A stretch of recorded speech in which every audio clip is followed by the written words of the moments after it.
Holy crap. People persist in doubting the evidence. Don't run and hide. Don't be afraid. Don't turn away any longer. The truth will set you free. If the game is rigged, change the game. You're listening to Jimmy Church, Fade to Black. Game changer. Game changer. Game changer. Game changer. The Game Changer Radio Network.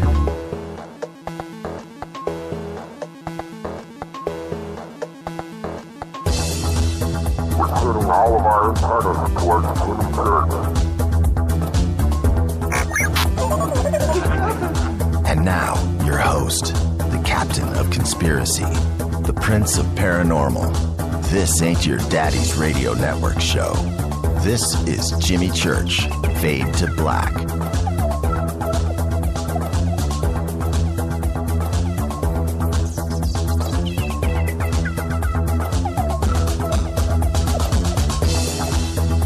All right. Here we go. The world or nothing. This is Fade to Black. Bespoke radio for the masses. Today's Monday, March 9th. 68 days into the new year, 297 days left. We are live from the truthfunders.com studios right here in downtown Burbank, California. Do you have a book, an expedition, an invention, or a paranormal documentary you need to get funded? Go to truthfunders.com. Truthfunders, the number one source of backing your project into the fringe. For KJCR, the Game Changer Network, and KGRA, The Planet, I am your oh-so-humble host, Jimmy Church. Welcome, KGRA. It is indeed the world or nothing. Big salute to the proud men and women in uniform all around the world fighting the good fight for us. For without them, there is no me, there is no you, there is no us, and you could not hear me right now. Think about it. You don't dig it? North Korea is hiring. Applications, northkorea.com. Let's get this show cracking. I am so fired up. It is a big day. KGRA. Wow. Big special thanks to Race Hobbs, all of the great hosts over at KGRA. This is a big day. And with that, let's get this show cracking. The show must go on, right? Let's do this. Tonight on the show, John Anthony West will be joining us at the bottom of the hour. John Anthony West, the one, the only. Excited. Could think of nobody else on this very special night than having John Anthony West back with us. Spent the weekend, Saturday night, well, we spent the weekend working, took a break. Went over to Fader's Cinema, hung out with all of the Fadernauts. Of course, the buzz was tonight's show. And we watched The Shining Code 2.0. If you want to go hang out in Fader Cinema with myself, Rita, we're all there, all of the Fadernauts, you got to become a Fadernaut. Do that today. Go to www.faders.org. It's free. It's fun. Become a Fadernaut today. You got to. You want to be that person at the water cooler in the morning. Trust me. The only way to do it is to go to faders.org. www.faders.org. Get all your Fader gear over there, too, as well. Watched all weekend everybody with the new Fader mugs. I got one tweet after another with the Fader mugs, and I don't have one yet. I don't have one. I would have tweeted that picture out. The Studio Dome SD1 promo is still going on. You can go to jimmychurchradio.com. Just click on the Studio Dome banner. The SD1 is a Bluetooth speaker with a USB antenna. Very cool. $40 off. Just enter the promo code Jimmy, Jimmy. It's right there on the banner.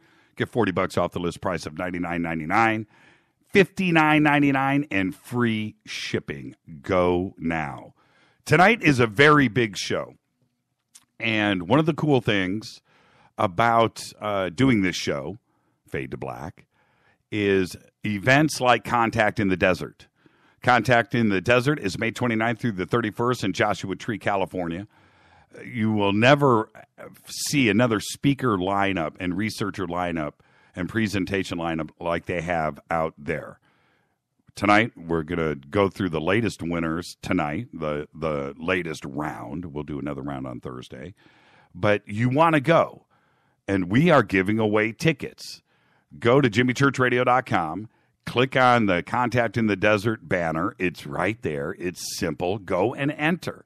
You can't go, you can't win if you don't enter. It's that simple. It's easy to do, too. All right? And ask any of the Fadernauts. Go follow us right now on Twitter, @JChurchRadio. Come hang out in the sandbox, which is hashtag F2B. Come and ask a Fadernaut what it was like last year at Joshua Tree. This year, we will be broadcasting Friday night, May 29th. That's right. Game Changer, Fade to Black, and KGRA will be broadcasting May 29th. We will have probably 12 or 14, as many as we can pack in those 3 hours, different authors, researchers, and speakers there. All of your favorites. Come and watch a show like this broadcast nationally live. That's cool. Get to see all of your favorite researchers there. And then after the show, hang out with us. Okay? And that's it. But you can't do it if you don't enter. Go right now. Contact in the Desert on the jimmychurchradio.com page. All right? With that, there is a binge line now. Do you binge? I binge. We binge. We binge all the time. We binged on Fringe. Remember that show? You can now binge this show, Fade to Black. If you go to jimmychurchradio.com right now, there's a binge tab. That's right. And it's free. Click on the binge tab. And there's a toll-free number right there. It's not a it's just a phone number. If you have free, unlimited minutes on your phone, you don't have to worry about data or anything. And I have personally selected 12 really cool vintage episodes, one new one. And you can go. I think now you can even like fast forward and rewind off of your phone. You can pick up where you left off. It's all there. Go and check it out. You can binge. You can actually dial this phone number. It's free. Put your cell phone down on your nightstand and fall asleep to this show. Go check it out. It is really cool. The binge line, the binge page is up. All right. I am just fired up. Tonight's it's just one of those days. We were nervous. Talking to Race before the show. I'm going to have a heart attack, man. Nah, man, it's all good. And with that, now we have, of course, we have Spreaker, we have TalkStream Live, we have TuneIn, KGRA. It looks good. It sounds good.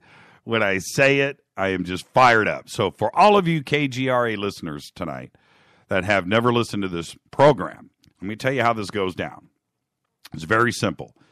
This is a 3-hour long-form conversation show.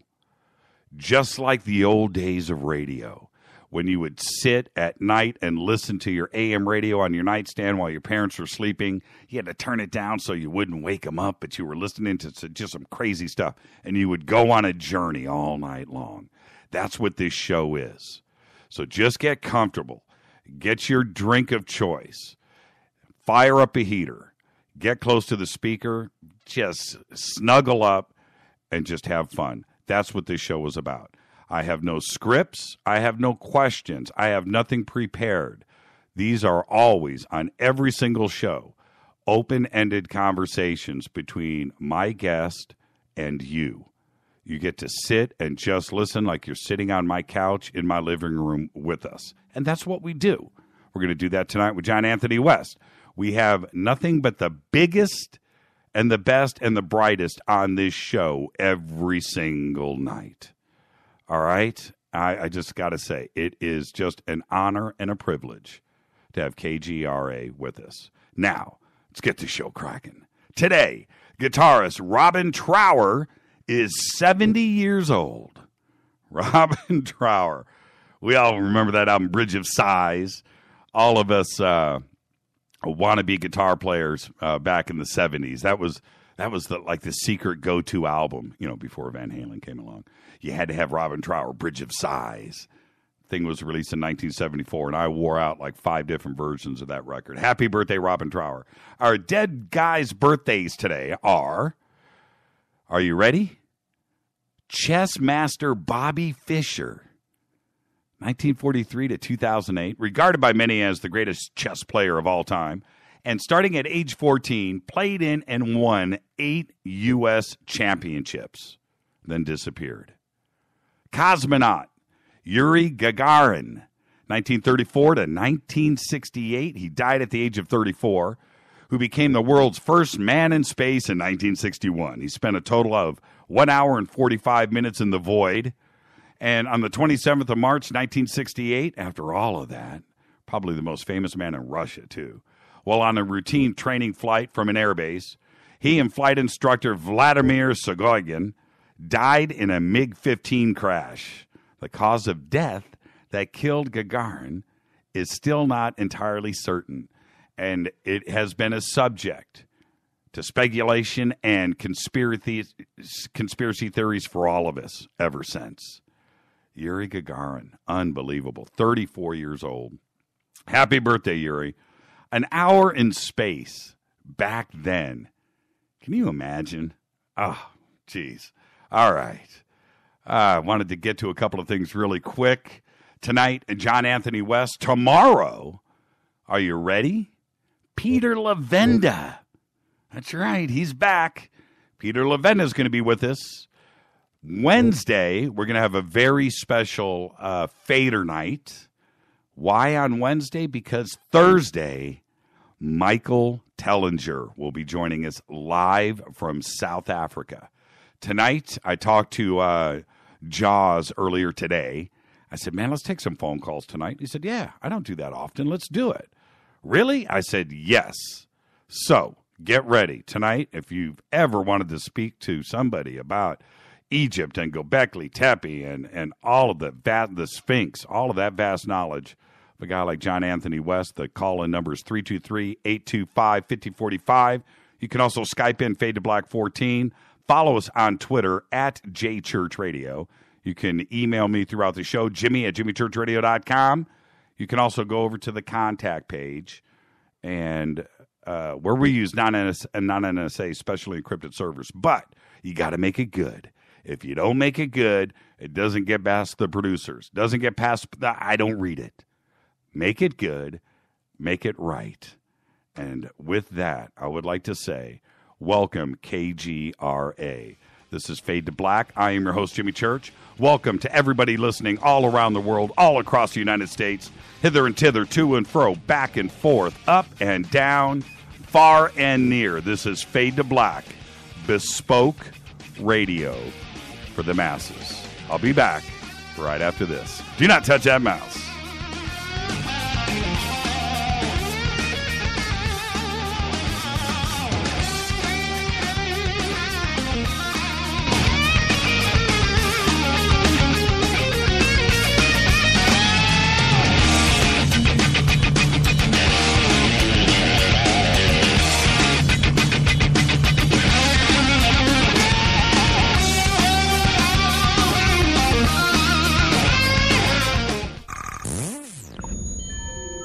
You're listening to Jimmy Church, Fade to Black. Fade to Black will now pause for alien identification. The station that talks the net. KGRA Radio. What's up, revolutionaries? It's me, Jimmy Church. Do you have an IRS or state tax issue? Well, I did, and I called national tax experts. My problems were fixed, done, fini, and man, I gotta tell you, it was a relief.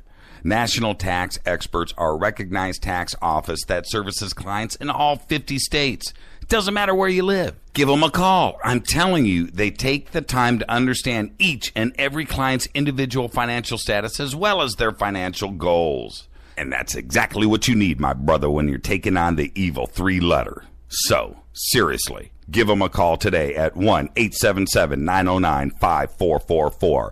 Again, 1-877-909-5444. Or go check out their website, www.nattaxexperts.com. That's NATTAXEXPERTS.com. Tell them Jimmy sent you. This is KJCR at JimmyChurchRadio.com.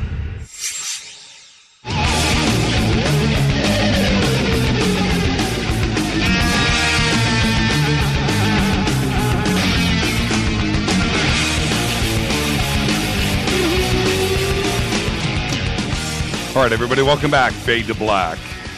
Bespoke radio for the masses. Game Changer Network. KGRA. Sounds good, doesn't it? The Planet. The Global Radio Alliance, man. Powerful, strong. Goes together like peanut butter and jelly. All right, let's get straight to it. Contact in the Desert contest winners are you ready? Drum roll, please. David M. Lowe of San Rafael, California. You are going to Contact in the Desert. Tammy Norton of Florence, Oregon. That's right, Tammy. You are going to Contact in the Desert. Wendy Gridley of the planet Earth somewhere. Wendy Gridley, you are going to Contact in the Desert. Michael Smagats, S-M-A-G-A-C-Z, of Phoenix, Arizona. You are going to Contact in the Desert. That's right. And Shelley Fuller, also of somewhere in the galaxy. You, Sherry Fuller, are going to Contact in the Desert. David M. Lowe, Tammy Norton, Wendy Gridley, Michael Schmagets, Shelley Fuller, you are all going to Contact in the Desert. Congratulations. You're going to come hang out with us. It'll be a time you'll never forget. I promise you. Bring your camera. We will be announcing the next round this Thursday. There you go. You can't win if you don't enter. Go to JimmyChurchRadio.com. Right now, click on the Contact in the Desert link. Get it done. And now, it's time for the news you know nothing about. Oh, yeah. A Swiss solar-powered plane took off from Abu Dhabi this morning, marking the start of the first attempt to fly around the world without a single drop of fuel. The Solar Impulse founder, Andre Borschberg, was at the controls of the single-seater when it took off from the Al Bateen Executive Airport this morning. He will trade off piloting with Solar Impulse co-founder Bertrand Piccard during stopovers on a journey that will take months to complete. The Swiss pilots say their aim is to create awareness about replacing old polluting technologies with clean and efficient technologies. The plane is expected to reach its first destination, Muscat, Oman, after about 10 hours of flight right before the show. Yes, it did touch down. So far, all is good. Some legs of the trip, however, such as over the Pacific and Atlantic Oceans, will mean, listen to this, 5 or 6 straight days of flying solo. The lightweight Solar Impulse 2, a larger version of a single-seat prototype that first flew 5 years ago, is made of carbon fiber, has 17,248 solar cells built into the wing that can supply the plane with renewable energy. Lithium batteries. That's right. The company says the plane has a 236-foot wingspan, which makes it bigger than a 747, but weighs about as much as a car. After Oman today, the plane will head to India, where it will make 2 stops, then to China, then Myanmar, before heading across the Pacific and stopping in Hawaii. Then it will head to Phoenix, Arizona, and then the John F. Kennedy International Airport in New York. The path across the Atlantic will depend on weather and could include a stop in southern Europe or Morocco before heading back to Abu Dhabi. Nuts. Beautiful plane, by the way. Cavers in India, check this out, or in Israel, found treasure from the era of Alexander the Great. I saw the pictures today. Zakai, he's a kid, was recently spelunking with his father and a friend, all of whom are members of the Israeli Caving Club, when he spotted a shiny silver object in one of the most well-hidden stalactite caves in northern Israel. Zakai found 2 ancient silver coins that were meant to be hidden, perhaps maybe to be retrieved at a later date. Instead, they lay in secret for more than 2,000 years in a small hoard that will give archaeologists complete insight into ancient Israel. The 2 silver coins were minted during the reign of Alexander the Great in the late 4th century BC. One side of the coin has got Alexander, the other side, Zeus. I've seen the pictures. They're really cool. And that's how archaeologists dated the find. Along with the coins were pieces of silver jewelry, including rings, bracelets, and earrings. The whole cache was thought to be maybe wrapped up in a cloth pouch because they were all found together. The cavers reported the discovery to the Antiquities Authority, which sent officials back to examine the site this past weekend. The expedition found more objects from even more ancient periods. And I'm quoting here, at this point, they believe they have found artifacts in the cave that first date to 6,000 years ago, from the early Bronze Age at 5,000 years ago, the biblical period of around 3,000 years ago, and another approximately 2,300 years ago. Insane. The Pentagon is, this is for all of you Fadernauts. The Pentagon is kicking off an aggressive hiring spree to beef up its team of cyber warriors. It's aiming to fend off vicious malware attacks that, officials say, are targeting the Defense Department's infrastructure every single day. Last week, the DoD sent a request to the Office of Personnel Management for permission to bypass the government's traditional candidate rating system. The bypass would allow the DoD to expedite hiring of at least, check this, 3,000 cybersecurity personnel, which on its face sounds like a smart move as long as candidates are trustworthy and don't leak military secrets. The job posting calls for candidates with unique cybersecurity skills and knowledge to perform cyber risk and strategic analysis, incident handling, malware, vulnerability, and analysis, among other things. The translation of all of this is we need white hat hackers to cure systems against black hat invaders. The Pentagon also has been on a cybersecurity contract awarding spree. Just last week, it awarded a $7 million contract to a Virginia-based tech startup with the unfortunate name of ISIS Defense. The contractor will help the DoD sniff out cyber threats from big data research. It's estimated, as of today, it's estimated that we have left nearly 400,000 pounds of stuff on the moon. That's right. I have right here the top 8. I couldn't stretch it to 10. I could have, but here's the 8. The top 8 pieces of garbage that we have on the moon. It's not garbage. It's just stuff. But check this out. Coming in at number 8, Charles Duke. We all remember Charles Duke. Apollo 16 left a 3x5 photo of his family on the moon. He just dropped it, and there it sits right now. Coming in at number 7, a falcon feather. You remember the famous Isaac Newton test they did with the bowling ball and the falcon feather, and they dropped them together? Well, the bowling ball made it back. The falcon feather is still on the moon. Coming in at number 6, it's called the Fallen Astronaut. Whoa, run this pic in Twitter real quick. Let me flip over to TweetDeck. I want to retweet this when this comes in. It's called Fallen Astronaut, and it's a sculpture. It's a sculpture. It's you have to see it. It's about 3.5 inches long. Looks bigger. It's an abstract aluminum statuette. It's called The Fallen Astronaut, and it's left when the picture posts face down on the moon. Coming in at number 5, not 1, but 2 golf balls. Coming in at number 4, artwork by Andy Warhol that was shrunk down by Bell Laboratories. That's right. I'm not making this up. Coming in at number 3, a plaque signed by Richard Nixon. Now, why would Richard Nixon sign a plaque?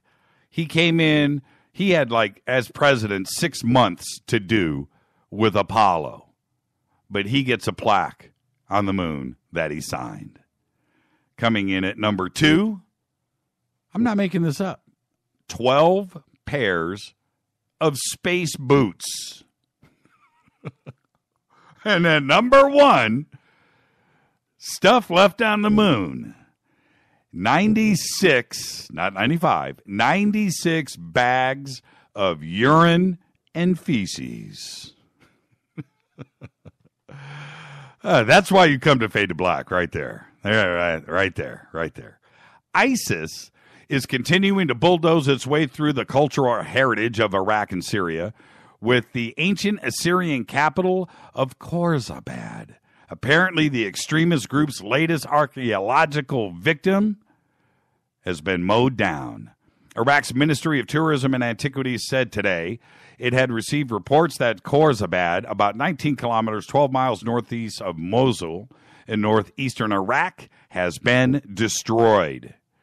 The Assyrian king Sargon II built a palace at Khorzabad between 717 and 706 BC. Khorzabad, one of the 3 cities that served as a capital during the empire's reign, was abandoned after Sargon's death in 705 BC. Unbelievable. 2 American women have been arrested for carving their initials into a wall with a coin on the Colosseum in Rome. The daily Italian newspaper La Stampa says the 2 women, aged 21 and 25, from California, by the way, were spotted carrying out the act by fellow tourists who then told police. The 2 letters, a J and an N, were about 8 inches in length and scratched into a brick wall. The women, both from California, reportedly snapped selfies of themselves with their initials before they were arrested. That's right. Now, it's been done before. One Russian's experience, if that's anything to go by, he was fined in Rome $21,685 for carving the letter K.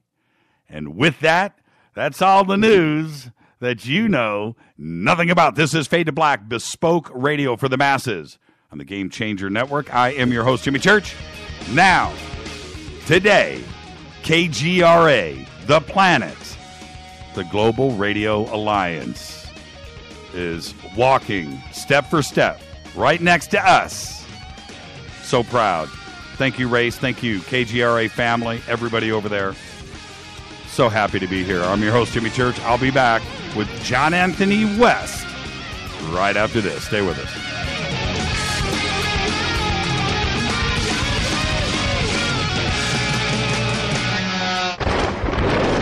This is Fade to Black with Jimmy Church on the Game Changer Radio Network and KGRA, the Global Radio Alliance. The station that talks the net. KGRA Radio. Imagine no longer being tied down to your computer, but having the freedom to take live talk radio with you anywhere you go. TalkStream Live introduces our first ever iPhone application. The talk shows you follow now follow you, and your iPhone is now the fastest and easiest way to stay connected to the best talk radio on the internet. Let TalkStream Live transform the way you listen to radio. Listen to live talk shows 24 hours a day, 7 days a week. Mobile talk radio from TalkStream Live. Now available in the iTunes App Store. This is Toby Kebbell, You're listening to JimmyChurchRadio.com. Don't hurt me, Jimmy. I'm only little. Hey, I'm Adrian Grenier. And this is Ari Gold. We're the Honey Brothers. Yes. We're of the Honey Brothers. Hey, I'm Adrian Grenier. And I'm Ari Gold. We're the Honey Brothers. And you're listening to Jimmy Church. The Revolution. Attention, all Fader Knots. Studio Dome has a special deal on their SD1 Bluetooth speaker. Just go to jimmychurchradio.com, click on their banner, enter the promo code Jimmy, and you get $40 off and free shipping on the SD1. It's voice activated, comes with a USB antenna, cables, and a carry bag. Never listen to your phone, tablet, or laptop speakers ever again. It's the only way to listen to Fade to Black. That's jimmychurchradio.com, Studio Dome banner, promo code Jimmy, Gobekli Tepe.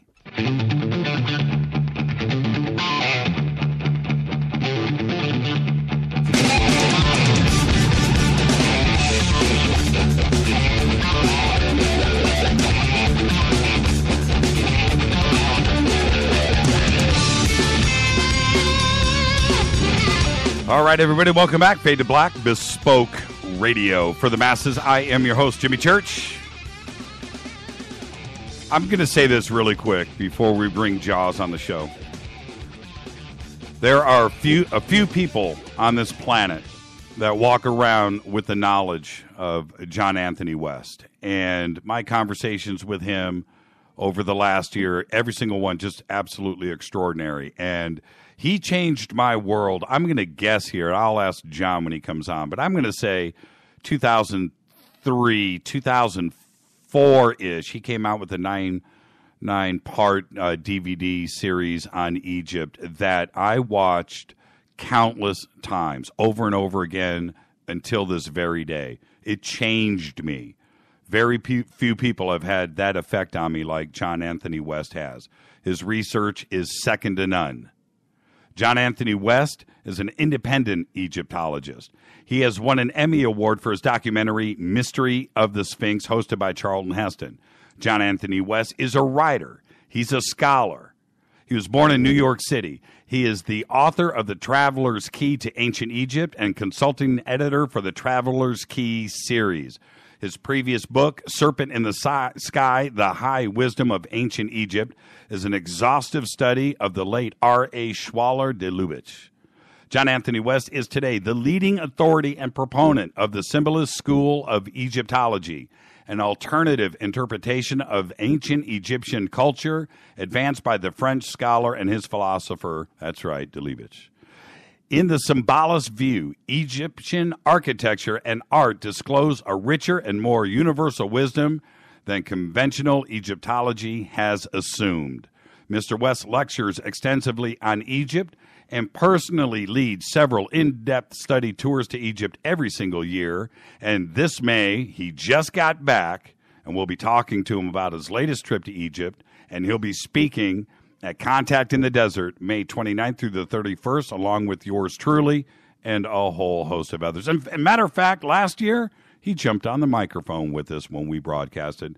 I'd like to welcome back our good friend, John Anthony West. Hi, John. How are you tonight?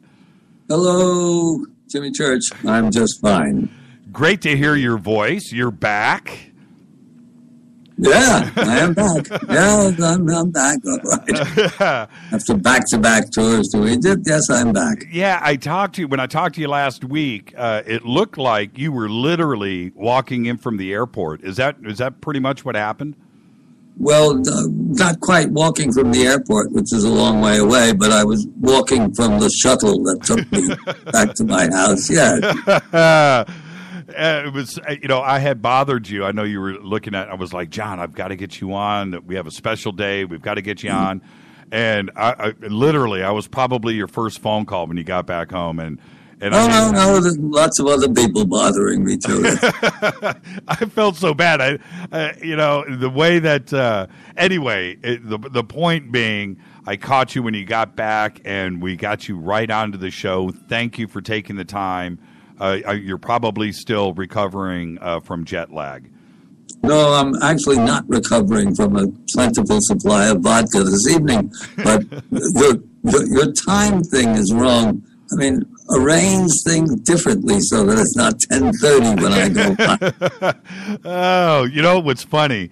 about that is when we, a long time ago, when we set up everything, I thought, okay, the best time would be 7 to 10 live. That way we won't overlap to coast to coast AM.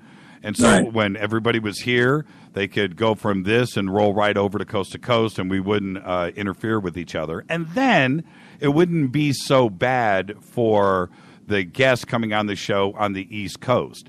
As opposed to coast, when I host over there, if I have somebody on the East Coast, they're coming on the show at 3 o'clock in the morning, and that's insane. I agree. So I'm doing the best that I can, John. Well, it's not so bad, Jimmy. Yeah, you're excused. Thank you so much. Anyway. And shoot, fire away. Yeah, let's do this. You know what? Let's. I doubt that there isn't anybody that hasn't heard or seen any of your DVDs or your research or your documentaries or books. But let's back up, because there's a couple of questions I've always wanted to ask you, and I never have. So let's back up for a second. And what did you do before this crazy world that you have jumped into with rocking the boat on Egypt? What did you do before that? Well, actually, I did exactly what I'm doing now, except in fiction and novels and plays and so on. I had no intention of ever being a scholar. I didn't even know what a scholar was. The word wasn't in my vocabulary. But I knew at a very early age, I was never one of these tiresome kids that you see nowadays. Every time you turn on your television set, there's some obnoxious 5-year-old who's playing Beethoven on the violin, or you're shooting par golf or something like that. I was never one of those. But what I was, I think, in retrospect, I was fairly precocious psychologically. And I knew at the age of 13 or so that I'd been born into a lunatic asylum. Everybody else called it progress. And I realized that it was a total madhouse. And those were lonely years. By the time I was 19, I knew what I wanted to do, and that was to be the little boy who said the emperor has no clothes. What I wanted to do was to demonstrate via, actually by this time, fiction, novels, plays, screenplays, etc., that it was a madhouse. And that's what I started doing. And then through a long series of coincidences, which, if you believe that there are no coincidences, were not coincidences, but I got shunted off into scholarship, into astrology, first of all, to begin with, and then into the Gurdjieff work, and then into Shwala de Lubitsch in Egypt, and that's occupied most of the last, 45 years or so, I guess, with time taken off in between to keep doing what I like, actually what I like to do best, which is the creative stuff, the satirical stuff, the novels, plays, screenplays, and so on. But even though lots of those have been done, none of them have ever made any money. Had they done enough to make a living out of, I probably never would have turned to scholarship. But anyway, the scholarship has taken over, and that's what I've been doing most of for the last 45, 50 years, actually. And what was it about Egypt that sucked you in? Well, it was, again, long story, which I will cut short. Are you familiar with the Gurdjieff, with Gurdjieff's work? Do you know who he was? Yes. Okay. Well, Gurdjieff, and in fact, virtually all the myths and traditions around the world talk about the present age, or even the relatively present age, as degenerate, if not depraved, and that things were very different. The further back you go, the more civilized people were. And I always took that with, to a certain extent, a grain of salt, even acknowledging or even recognizing that what we were in was a lunatic asylum. I didn't actually know that it really had been different, and from many points of view better ages ago. And one thing led to another, and the Gurdjieff stuff led me, I left Spain where I was living and moved to England, in part, largely to get into the Gurdjieff work. And once there, I'd had a novel published, which almost became a big film on several occasions. It didn't happen. John West Karma. And someone in my group turned me onto, I had a contract to do a book called The Case for Astrology, which is exactly what it says it is. It puts all the evidence together, direct and indirect, that there really is something to this. It is not a Babylonian superstition rationalized by the Greeks, as the quackademics would have us believe. There was something much more profound in it. Anyway, one thing led to another, and suddenly there I was reading about Charlotte Lubitsch, in the one book that had been, not by him, by his wife, called Herbach and Herbach's Disciple, which is actually, in terms of a novel, it's a horrible novel. Everybody thinks it's easy to write a novel. It's not so easy to write a novel. Anyway, not a good one. Right. This was not a good novel, but the portrait that it painted of ancient Egypt was riveting, and it was full of footnotes. Novels usually don't have footnotes. This is a very strange novel.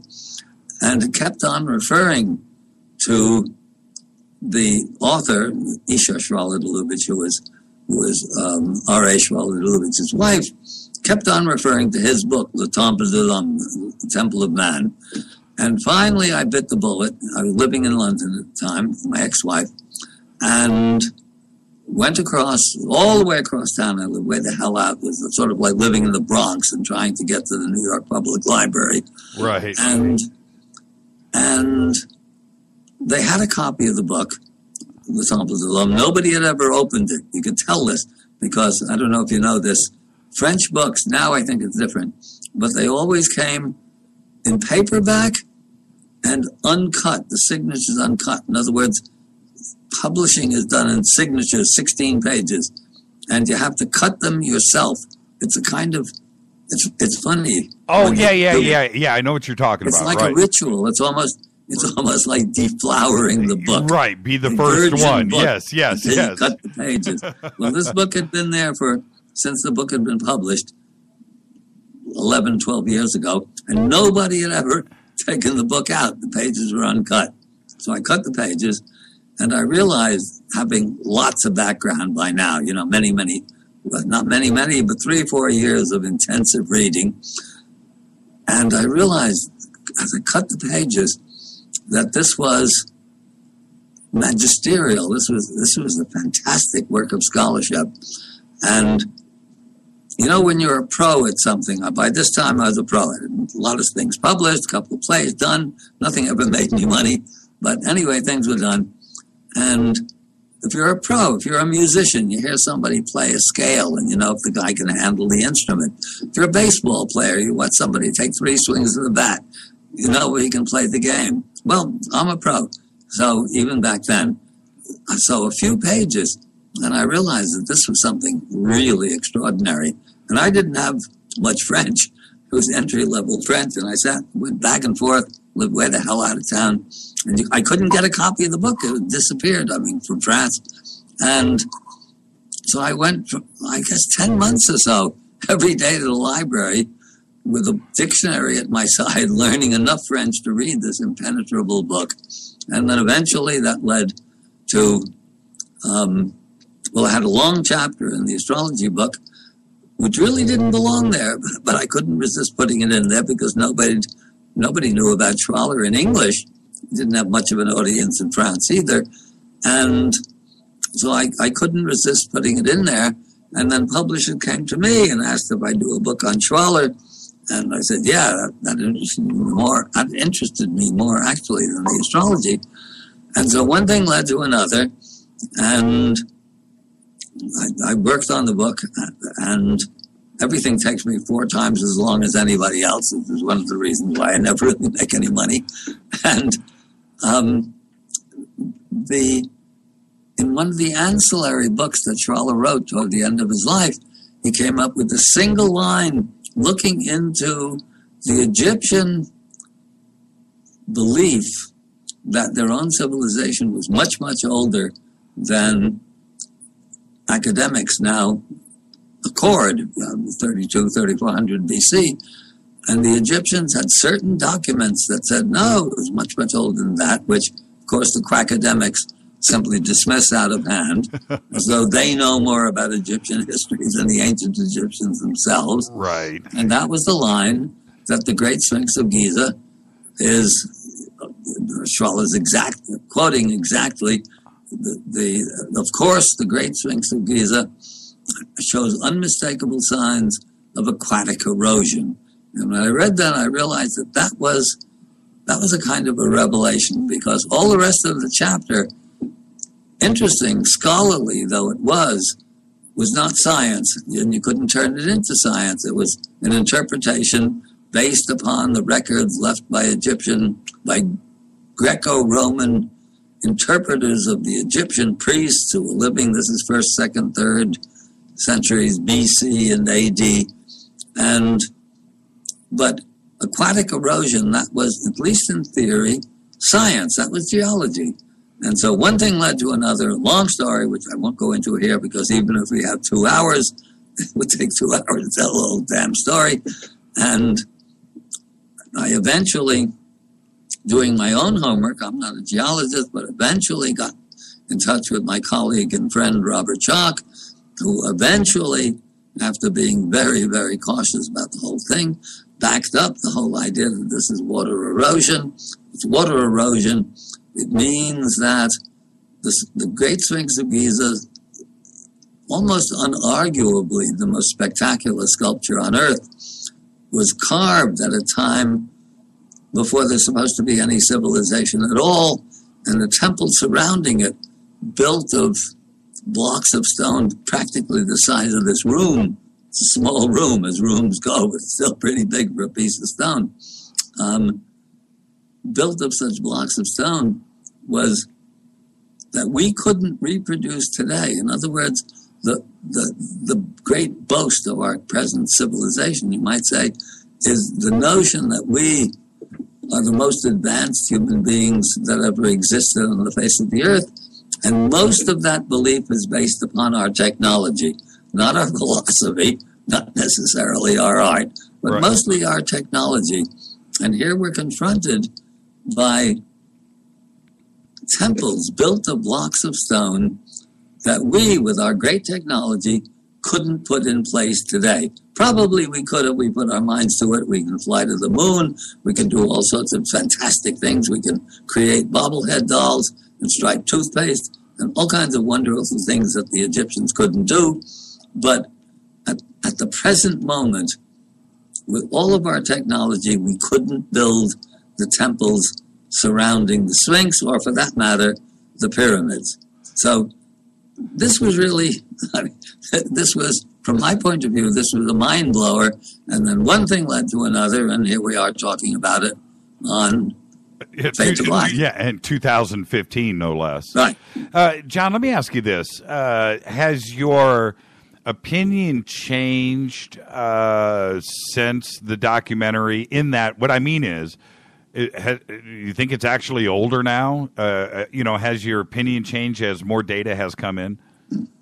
No, mine hasn't. I took the Egyptians more or less at face value. There are at least 2 documents. One is a stone stela, stone tablet, called the Palermo stone, which talks about these earlier reigns of Egypt when they were ruled first by the gods themselves, which I take to mean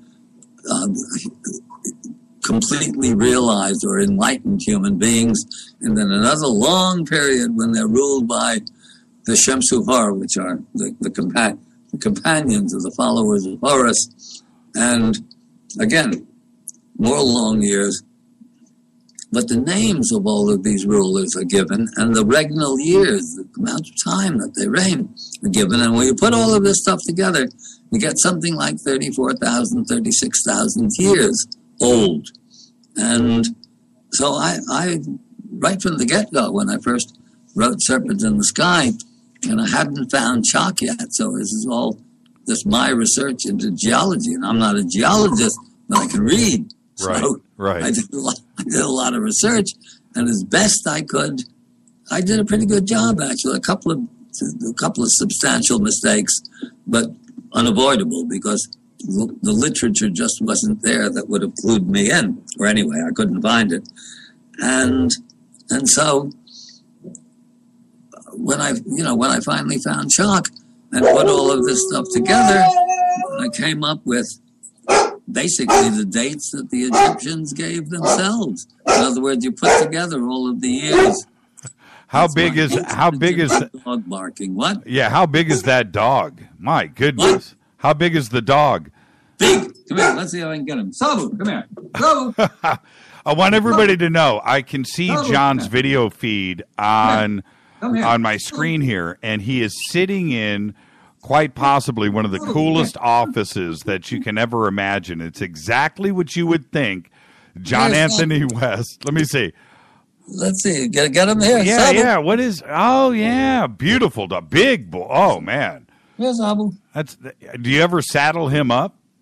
Well, not quite, but he's the ancient Egyptian greyhounds. Yes. That they stayed pure. What a beautiful dog. Wow. Yeah, great dogs. They stayed pure on the island of Ibiza, where I lived for 9 years, in the Mediterranean. You know about Ibiza? Oh, yeah. The whole world knows about Ibiza. And some people in Idaho don't know about it. I think you're about 10 years past having a good time at Ibiza, but maybe you still. Wait a minute. What do you mean? Hey, John. Looking at your office. And all of those books, I'm looking at those shelves. Look like they're probably 10 feet high. They're packed. Have you read every single book behind you? Not every one, because a big chunk of that library I inherited from a friend who was a book collector. So some of it is a lot of it is academic Egyptology, but I read a lot of them. Yeah. Oh, that is just amazing. When you live as long as I do, you can get a lot of reading in.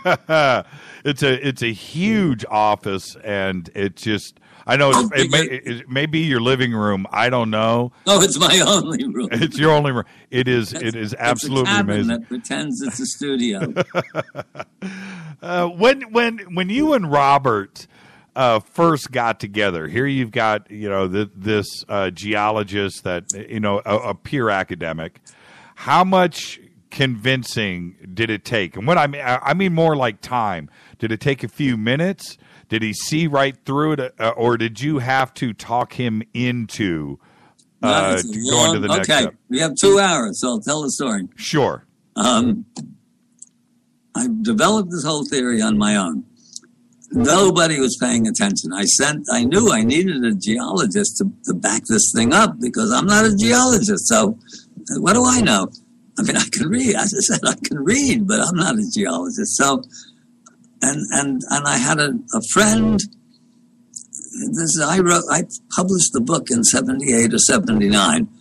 Years went by, and then I had a new friend, a guy called Robert Eddy, who taught English at Boston University, but had been teaching at the American University of Cairo, and somehow or another found out about my novel about Serpent in the Sky, my book about Shvala de Lubitsch.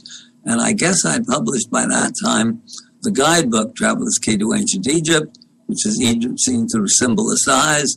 And we connected and we became friendly.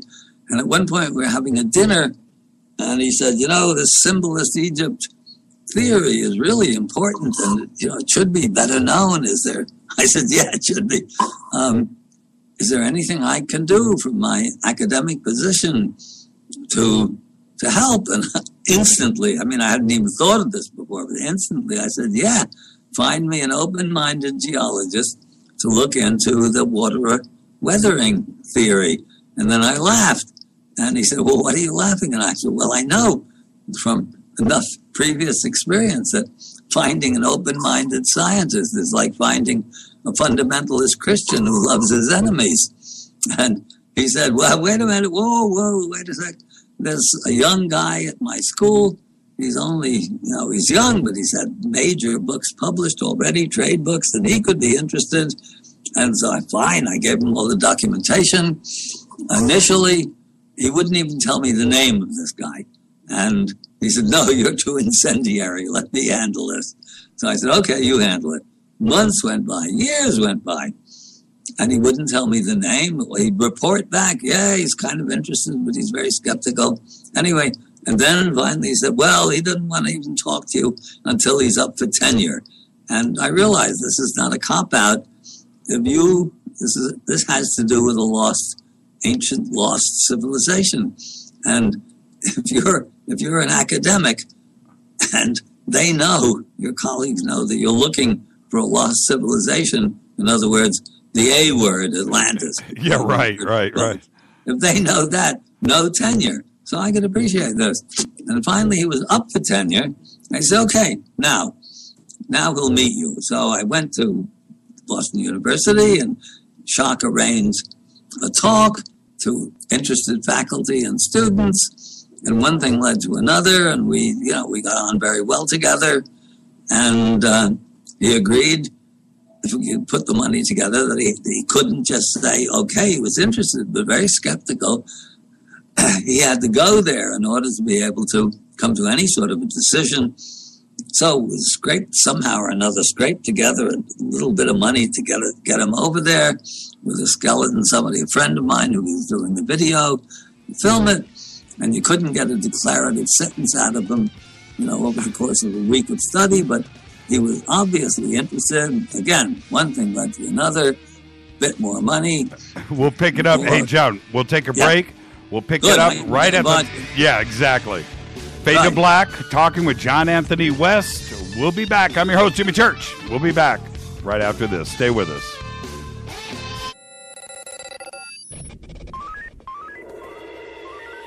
Way out here, we listen to Jimmy Church. You're listening to Fade to Black. Alternative Talk, KGRA. This is Jimmy Church of Fade to Black. May arrives soon, and with it comes another Contact in the Desert. So join me in Joshua Tree, California, for the 3rd annual Contact in the Desert Conference, being held May 29th through the 31st. 2015 brings another awesome lineup of speakers, including publisher of Legendary Times, Giorgio Tsoukalos, New York Times bestselling author David Wilcock, journalist and conspiracy expert Jim Mars, former head of UFO Project for the MOD Nick Pope, investigative reporter Linda Moulton Howe, author and contactee Travis Walton, UFO historian Richard Dolan, and many more. You don't want to miss this. Fade to Black and KGRA will be there broadcasting live May 29th. Just visit contactinthedesert.com for tickets and information. That's contactinthedesert.com. ¿Qué tal, mis amigos? Yo soy Mario Carson, el tiburón, y los invito para que escuchen a mi buen amigo Jimmy Church Radio. ¡Claro que sí! Did you ever turn to your radio for your favorite talk show to find that it's been preempted for this? In the air, to deep right center. Back goes Lewis to the wall, and it's out of here! Or this? And I'm ashamed of you, Hillary, for voting for it. Do you have a favorite talk radio program that's not available in your city? Just go to TalkStreamLive.com for links to the best streaming talk radio shows. At TalkStream Live, you will find live talk shows 24 hours a day, 7 days a week. All your favorites are here. With such a large selection, you will also discover some new favorites. On the go and still want to listen? With a mobile smartphone, simply type TalkStream Live on your internet browser. Now you can take internet radio with you. You will also find hundreds of music, news, and sports streams. Best of all, the TalkStream Live directory is free and there's never a login required. Remember TalkStreamLive.com, the fastest route between you and your favorite talk radio show. You are listening to Fade to Black with Jimmy Church on the Game Changer Network. Oi, oi, I'm Reese Evans. You're listening to Jimmy Church. This is Revolution. The revolution will not be televised. The revolution is on radio. Ciao.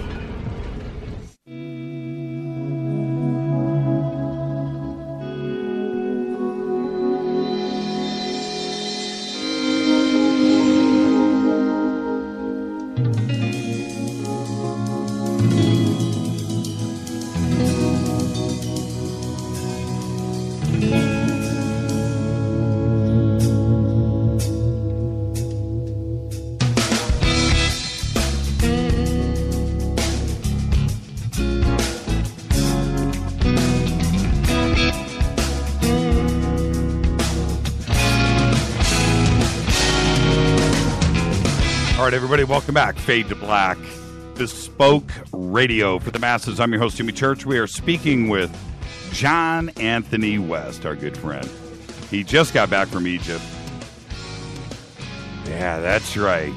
KGRA, the planet, is lockstep, man, with Fade to Black. And I'd like to welcome everybody from KGRA joining us tonight for the first time. And, you know, John, bringing you in on such a grand occasion tonight as this, with our syndication on the KGRA, bringing you on for their family is just a great thing. And again, I want to thank you for taking time out of your busy schedule. You just got back, and you probably needed to relax for a couple of days, but you're here with us tonight. And again, I want to thank you for that. Now that Robert is in the fold, Robert Schoch, and tenure is seemed to magically get out of the way. Now he's tenured. Now, how vocal was he at that point about the Sphinx? Did he choose to go, jump on a soapbox and start yelling, or did he kind of slowly wade into the pool? Well, yeah, jumping on a soapbox is not Schoch's way of doing things. It took quite a while before he really would put his neck on the block. But see, he has a lot to lose. I don't. I'm not a quackademic. I don't give a damn. I can't lose my job, such as it is, because I disagree with the establishment. But Schoch had to really, this was a big thing for him. And actually, at one point, when we had, eventually, he went, we gave a presentation at the GSA, that's the Geological Society of America annual meeting. This is 91. And we were the hit of the show. It's a funny story because Schoch and I spent a whole afternoon writing an abstract, making it as dull as possible so that they wouldn't get scared. But they realized the GSA, in science, has an image problem in general. They would really like to be known as friends of humanity, even though they're not. And so anything that is, let's say, media worthy, they'll grasp onto, even if they don't recognize what the repercussions are going to be. So in this case, they saw through our boring abstract that this was dynamite, because at issue is the whole. At issue is the whole history of human civilization. I didn't get into that before. When Schwaller wrote that one line, of course, the Great Sphinx of Giza shows unmistakable signs of aquatic erosion. I've done enough work, enough scholarship, enough reading to realize that in that one line lay the possibility of destroying the entire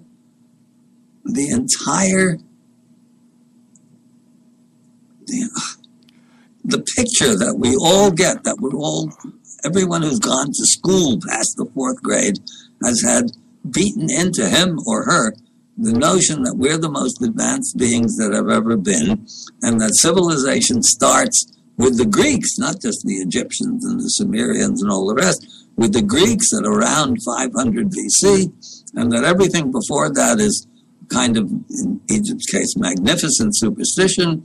All of this was completely, utterly destroyed by the notion that the Sphinx is much, much, much older.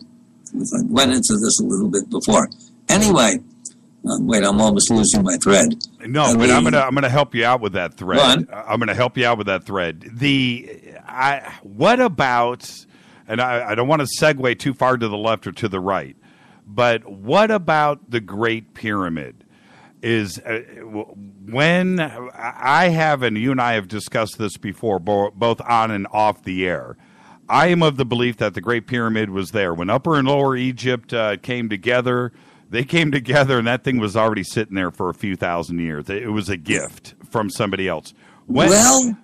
That's my opinion. How you say, John? Well, I'm more or less on the same line. Even the quackademics think that the whole Giza plateau was part of one grand pyramid plan. And if the Sphinx is much, much older, then so are the pyramids, or at least parts of the pyramid. I think, and this is complicated, it's less complicated when you get to Egypt, because you can see it in front of your eyes.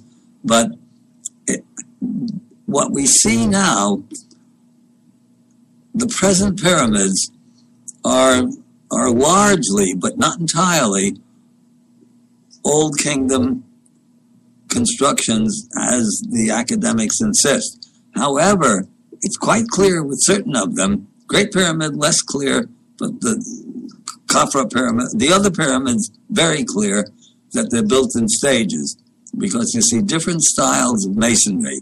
And whenever any architectural historian knows that when you see different styles of building in the same structure, you know that you're looking at different time frames. So, give an example, if you buy a cool Victorian house and it has a really neat IKEA kitchen in it, you don't think, wow, whoever built this house in 1850 was really into modern stuff, because look at all this great washing machines and dishwashers and all this great things that are in this kitchen. They know that the house is 1850 and the kitchen is 2010. This is obvious. So with the structures, with the pyramids, you see dramatic differences in styles of masonry. And this tells you unmistakably that it's built in stages, or that there's an earlier stage and then they superimpose. Who knows what happens over the course of 10 or 15,000 years. There's not that much left, or there's not that much left to restore. So they do whatever they have to do and build something massive on top of what there was before. But it's quite clear that there was something there before. This is unmistakable. No argument. Who built it? We don't know. We don't know who built any of these things. All we can, go on. Sorry. Well, no, what I mean is, and I love this because it's just you and I talking. I love this. When I say who built it, who do you scratch off the list from the quackademics about constructing the pyramid? The Eskimos didn't build it. Okay. What about Cheops? We know very little about him. Probably, actually, see what you see there now. Sean and I, all of these things are complicated. The Khafra pyramid, the second one, the Menkaura pyramid, the smaller third one, right? The Red Pyramid in Dashur, 20 miles away. All of these are demonstrably done in stages, in one way or another. This is quite clear. With the Great Pyramid, it's not that clear, but there are indications, certain things that lead you to believe, particularly if the other ones are built in stages, well, why not the Great Pyramid? There are lots of little things that are next to impossible to describe on a radio. Well, we're on Skype, but without the visuals to demonstrate it, and even with the visuals, it's complicated. You have to be there, and then you can say, "See this? This shouldn't be there. See this? This is anomalous in terms of the other masonry styles that are employed." Sure. But we don't know. We really don't know who did this, when they did it, or why they did it. All we can say is that, at least with the Sphinx, and if the Sphinx, in other words, if even the quackademics agree that it's one grand plan, if when the Sphinx is carved and the temples around it built, the temples around it get very little press, but in a way, they're even more spectacular or more significant, in the sense you might say, than the Sphinx itself, because the Sphinx, fabulous as it is just carving. It's not technology. Right. Whereas the temples around it, which are constructed of these giant chunks of stone that were quarried out of the plateau in order to expose what would become the core body of the Sphinx. These huge blocks, half the size of this room, are what went into building the temples in front of and adjacent to the Sphinx itself. And this is in a way, because let's say the Sphinx itself, yeah, you can do this. What is that junk out there in the West? What do you call it? Las Vegas? No. No. What the hell is it? The one with the presidents, Roosevelt and, what do you call it? Mount Rushmore. Mount Rushmore. So, okay, Mount Rushmore is not a gigantic technological feat. No. It's a gigantic sculptural feat. So the Sphinx is that. But the temples around the Sphinx, in front of it and adjacent to it, that's a gigantic technological feat because it's built of blocks of stone that are put into place somehow miraculously, we don't know. They're slotted into place like pieces of a gigantic three-dimensional jigsaw puzzle, and we couldn't do that today. So this is actually more mind-blowing than even the Sphinx itself, because we can't do this. And if the dating, even if the dating that they put on it, 2500 BC, were correct, it's still mind-blowing. But if it goes back thousands and thousands of years to a time when there's not supposed to be any civilization at all, right, it means that anything and virtually anything and everything you've ever learned in school about really ancient civilization is wrong. Completely. This is a useful thing to know. Actually, just about everything you've learned in school, other than the roundness of the Earth, is wrong anyway. But that's another matter for another conversation. Which is exactly why you're on this show, John. Hey, let me ask you this. Let me throw out a couple of ideas. Maybe the Step Pyramid, maybe the Red Pyramid, all other pyramids, maybe they were trying to imitate the Great Pyramid, and because it was already there, and they were trying to duplicate it, and they just couldn't. What do you think about that? No, I don't think so. Again, more complicated. You have to be. Jimmy, if you have the money, you've got to come on one of my trips. Yeah. Or actually use your considerable database to promote a trip. And if you get a trip together, you get a freebie. I can't wait. I can't. We're going to do it. We're going to do it. Well, do it then. Well, but seriously, these things are very difficult. If we had a video, it would be easy. Just on Skype, the way we are with me talking without visuals in the background, very difficult to explain what's going on. But I don't think so. I think there's a grand pyramid plan, which includes Saqqara, actually, because Saqqara itself is built upon something much, much older. Yes. There's a grand pyramid plan in which all of them play a part, and most of the attention is focused on the Great Pyramid. And I think this is a mistake. My own conviction is that if anyone ever figures out what these things are supposed to represent, it will be a total picture in which everything, like organs in a body, if you try to, I'm just inventing this as I go along, but if anybody came along 10,000 years from now and people had disappeared, but they found a petrified liver and tried to extrapolate from that and determine what the being was, or the person or the thing was that this liver was a part of, they couldn't possibly do it. They need all of the organs. They need a whole bunch of stuff in order to be able to determine the unity or the totality of what was there. And I think the pyramids have, the analogy is inexact, but something of that nature, that they're not imitating anything, because in fact, you probably don't even, have you heard of the bent pyramid? Of course. Well, not of course. Not everybody has. But when you look, it doesn't get much press. If you look at the way that the the casing stones of the bent pyramid are applied when I go there. And, I go there all the time. And very often I have engineers, and I have builders, and I have architects, and I have contractors. Those people are interested in Egypt.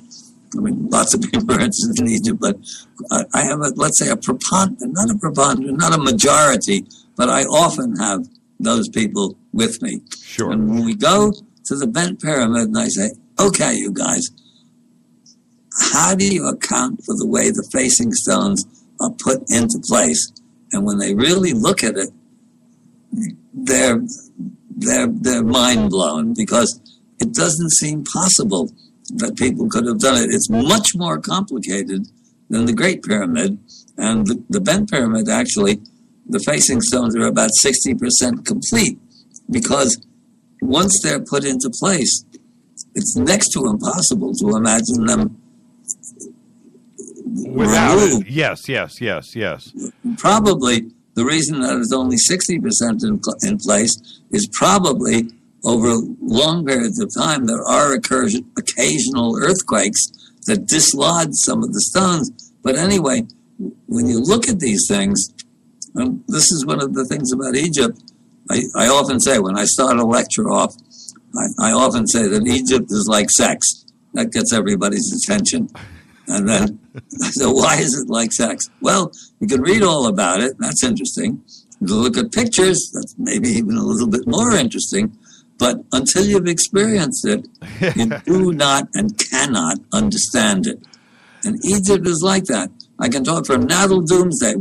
I can occupy your program for a week on end. Except I wouldn't. Yeah, no, we'll have you back tomorrow night. Well, no, but seriously, I'm serious about this. You cannot. It's unimaginable until you've been there. But what about once you're there, and it's not just the pyramids; it's everything. It's these unbelievable temples, the emotional power that they have written in them. At the end of the tour, I mean, this is one of the reasons I do the tour, apart from my mortgage payments to pay upon them, which has a certain sort of practical importance. But really, at the end of a couple of weeks in Egypt, you understand the difference between progress, or what we call progress, and civilization. Because we have no civilization here. This is a lunatic asylum, and it's getting worse by the day. And when you get to Egypt and realize that this civilization went on for 3,000 years, and you're in the middle of these incredible resonating structures, there's stone symphonies. In America in particular, there's nothing even remotely like it. Nature is like it, but you have to be in the right part of nature, and there's not much of that left. No. Europe, the great Gothic cathedrals they're spectacular, and they're built upon the same principles that the great Egyptian architecture was, but there are only a couple of those, and you can't. In Egypt, it's like listening to all of Beethoven and all of Bach and all of Mozart played on the loudest loudspeakers you can imagine, sequentially, day after day after day after day. In Europe, you can't do that. Even in Europe, or Islam had the great mosques, and India had the great temples. There's a certain amount of sacred architecture left in the world, but nothing like Egypt. No. Nothing at the same scale, nothing to the same level of perfection, nothing of the same age. So Egypt is I just happened upon it. It wasn't my chief interest. But once you're into it, you realize that this is, as it were, a gift from the gods, that we can still access this kind of thing, because otherwise we wouldn't know that there had been in the past a real civilization, and what we have is not a civilization. The Church of Progress is not a civilization at all. It's shiny barbarism. Why didn't they build a second Great Pyramid? They did. No, well, let me finish. Let me finish. Is it because they didn't know how? They forgot it was a different civilization that built it. Why isn't it duplicated? No, they won't. If they have one of them, why do they want to duplicate it? I mean, all of them. See. Well, as I said before, there's a grand pyramid plan, and since nobody knows what any of the pyramids were actually for, this is a complete mystery. But all of them are remarkable, individual in their own way. You go to the Menkaure pyramid, the third one. This is spectacular. When you get inside it, it's the smallest of them, but there are architectural aspects of it that are as mind-blowing as the Great Pyramid. The second pyramid, so-called second, it might actually be the oldest, the Khafra pyramid, which is connected to the Sphinx by a causeway, has many really extraordinary features to it. The Bent Pyramid we were just talking about is, in its own way, even more incredible than the Great Pyramid because of the manner in which the casing stones are put into place. The Red Pyramid, also at Dashur, is built over a much older structure, a megalithic something or another, that they always call the plundered tomb chamber, except that it's not a tomb chamber and it's not plundered. It's a megalithic structure similar to what you've got in England and Ireland and Wales, in a certain kind of a horseshoe shape. But it's clearly older, that the whole pyramid, for whatever reason, is built on top to enshrine this peculiar, older megalithic structure. All of this stuff is very complicated. Well, look at how many miles of tunnels are underneath the Bent Pyramid. No, they're not miles of tunnels. It has two separate entrances that go down to about floor level, but you can't get into it. It's never been open to the public. I've never been in it. To get into it, you need long ladders. When Zahi Hawass was still in charge, he was talking about opening the Bent Pyramid, but it never happened. So it's still there, but if you Google it up, you'll be able to see pictures of it. Not particularly spectacular, apparently, from what you see, in terms of internal structure. Great Pyramid, that's a different matter altogether. Why do you... I want to compare. There's things about the Bent Pyramid that I find just awe. Actually, the Red Pyramid to me is one of the cleanest to look at, too, as well. It seems so complete.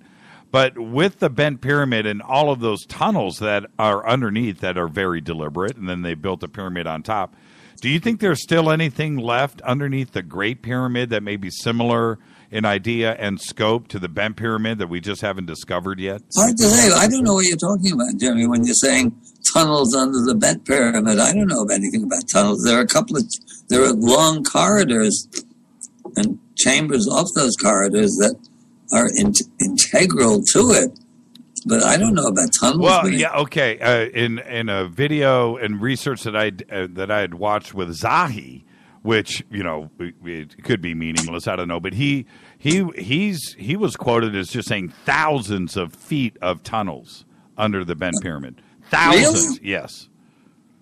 Well, I know Zahi pretty well. Yeah.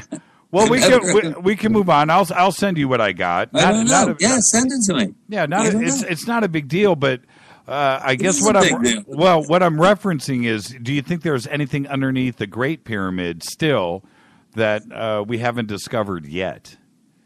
It's not impossible. You have to go down there. This is not so easy. I don't know if anyone's done it. You have to go down there with ground-penetrating radar and seismographs and see if you find anything. If there is anything, they'll find it. The technology is good enough to find it, yeah. Sure. Do you have claustrophobia? No. You don't? You're not affected when you go under there at all? No. Yeah, well, sometimes I'm deeply impressed, but I do not have claustrophobia. I just don't think, you and I and everybody hanging out over in Egypt, I think that I'd be the guy standing outside yelling in, what's it look like No. I don't know if I could do it. Well, if you have claustrophobia, it might be difficult, but lots of people who think they have, who do have claustrophobia, brave it for the Great Pyramid, because where else are they going to experience that? You're right. And, and they get over it, at least for the moment. When Robert Schock, he spent the night in the King's Chamber, as you know. No. Oh, were you? Oh, you weren't there when he did it? The whole night? Yeah, he spent the whole night there. Well, then that kills this question. I wanted to know what happened to him. He the next day, when he was on the show, I said, "So, Robert, what happened to you?" And he said, "John, some things stay personal." He wouldn't tell me. He wouldn't tell me about his experience in spending the night there. He never told me he spent the whole night in there. Yeah, see, he's keeping his cards close to his chest. He does that, yes. Yeah, okay. Well, you need to push him on this, and then maybe he'll tell you, but he wouldn't tell me. All right. Have you ever spent the night? No. What's the longest that you have been in the chamber? We always spend, on my trips, we always have a 2-hour meditation session, private. You can do this. You can rent the Great Pyramid and have it privately, and you can do it if you wanted to. It's expensive, but if you want to spend the whole night, you can do it. It's 2 hours at a time. Costs a lot of money. Well, have you ever been? Every trip I go on, we have a 2-hour meditation session. From my point of view, that's quite enough. Have you been there? Have you been in the King's Chamber completely alone? Yeah, often, yes. Okay, tell me about that. I mean, that's got to be extraordinary. Well, it's like, people really do have strange experiences in there. 99% of it favorable, sometimes not. I've had a couple of people freak out and have to get out of there. Right. But mostly, it's like, if you can imagine it,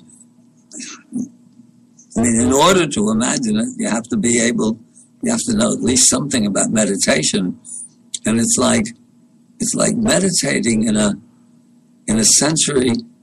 harmonically organized sensory deprivation chamber, where you can't tell if your eyes, you've never experienced such blackness, no matter how dark the night is.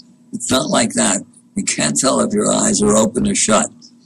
And it's absolutely quiet. You can hear your heart beating. And at the same time, because of the harmonics, because of the geometry of the structure itself, it throbs. It's as though you're connected with your own heartbeat. And it does, if you're to a certain extent a practiced meditator. I'm not a deep practiced meditator, but I've done lots of it, so I can do it. If you have never done it, not so easy, but even so, people come out of that.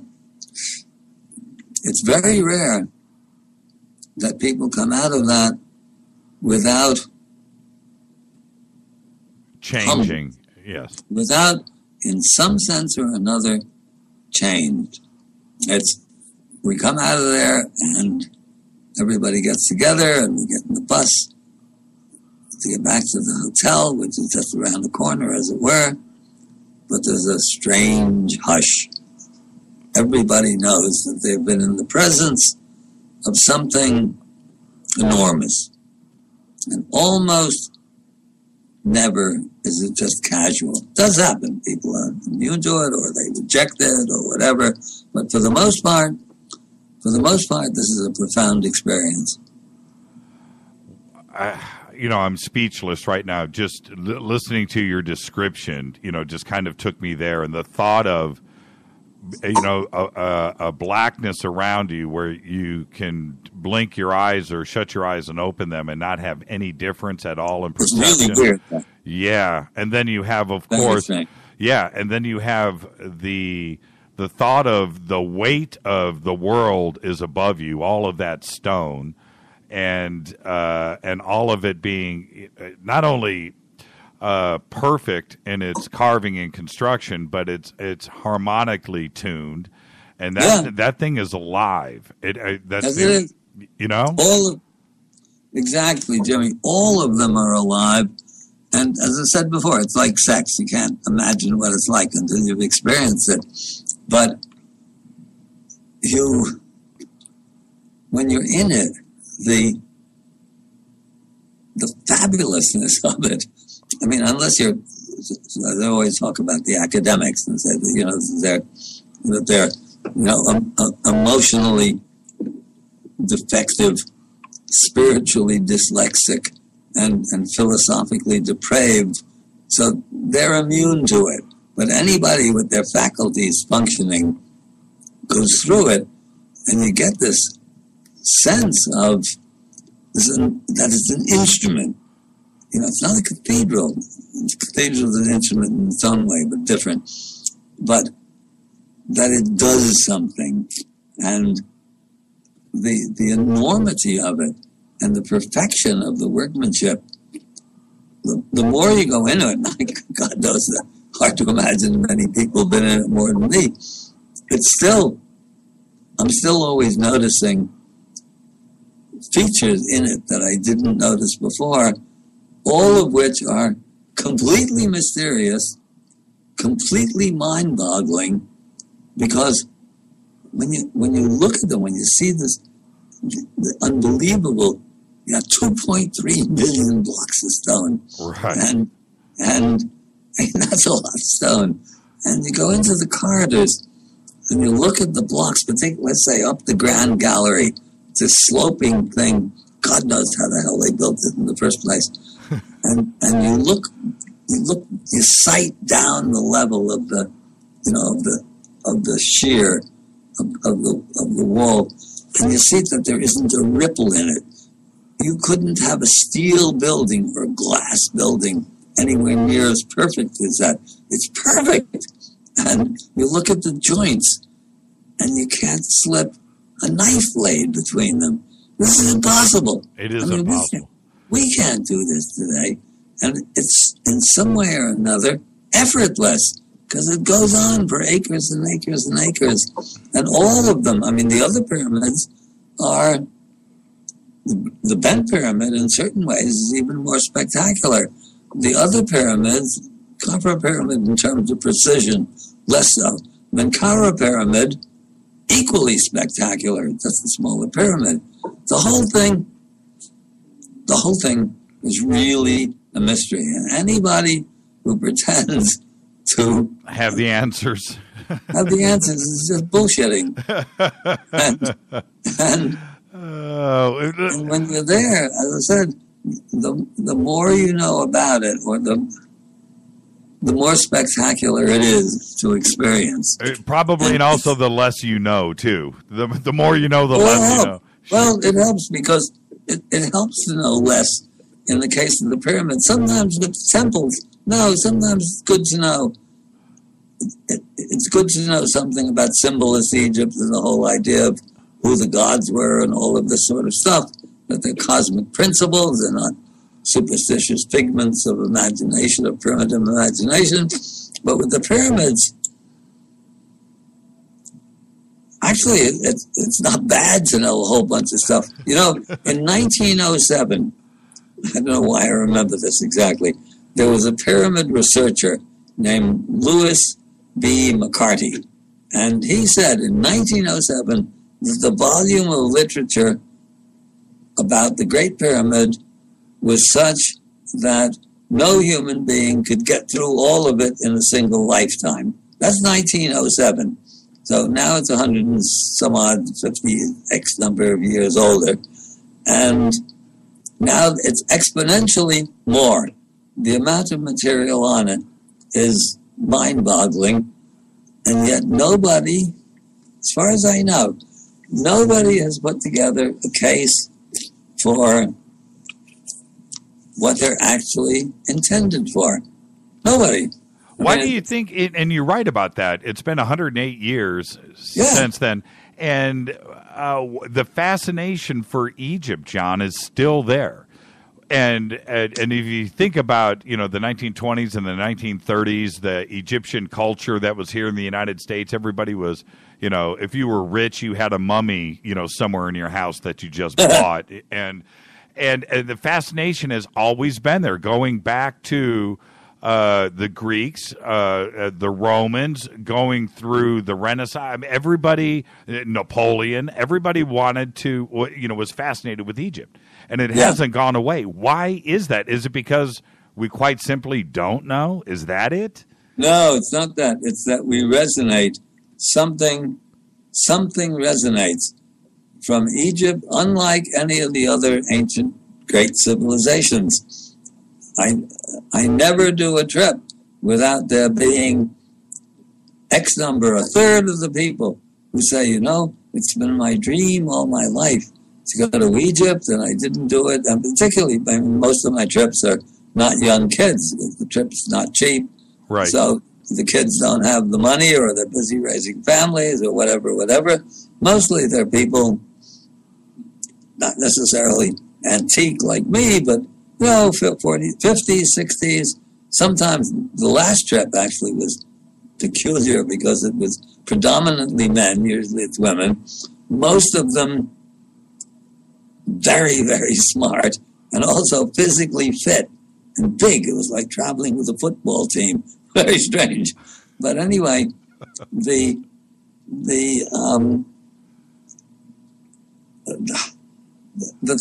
thrust of the whole thing is that it's incomprehensible. Nothing in our experience is anything remotely like what Egypt actually is, and you have to see it in order to understand the difference between what we regard as the apogee of the Church of Progress, which is the only religion that actually has power nowadays. The rationalists and the materialists are always calling upon reason as their as their philosophy, and imagining that they actually know all the answers. But the power of the ancient civilizations is, until you're there, yeah. Go on, sorry, Jimmy. No, could the apogee be? Could that peak be ancient Egypt? It's you've said it so many times. We can't do it today. Did that high technology peak? Is that the apogee? Are we looking up? Are we down here looking up at that technology? Well, in one sense we are. In another, you see, Egypt. I'm sure that ancient China and ancient India and all of that had the same doctrine, which is effectively the return to the source. I mean, it's the notion that we as human beings have a real major role to play in you might say, the future of the cosmos. This, of course, is absolutely antithetical to the Church of Progress, whose central dogma is that we as a race and our lives individually are meaningless. And they seem to somehow or another take pleasure in this. I've never understood this peculiar philosophical point of view. But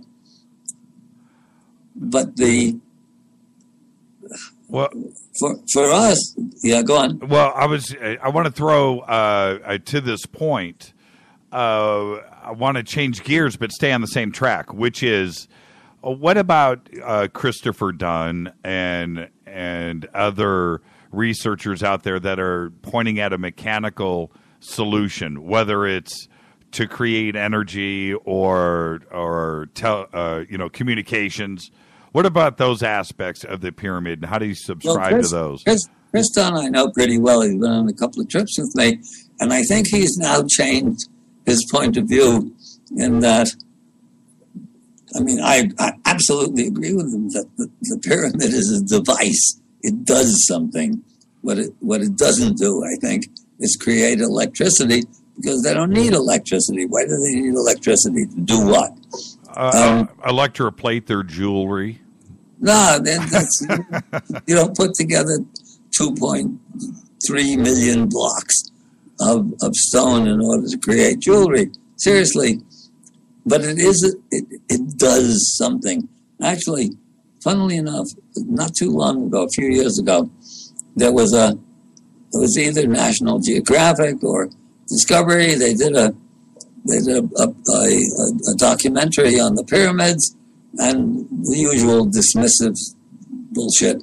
And they said they called the pyramids immortality machines. Wink, wink, nod, nod. I think that's exactly what they are.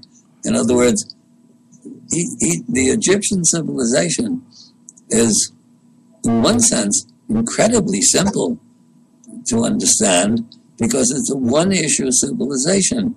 The only thing that drives all of these fabulous temples and tombs and all the rest of it is the quest for immortality, the understanding, not the belief, the understanding, because they knew what they were talking about. Right. The understanding that we as human beings, individually and collectively, have a role to play in the grand cosmic scheme. It's as simple as that. But it's easy to express given the nature of our completely depraved and degenerate civilization. It's not a civilization, it's society that we're brought up in. It's just words until you actually go there and see what's involved. And then we get a kind of a notion.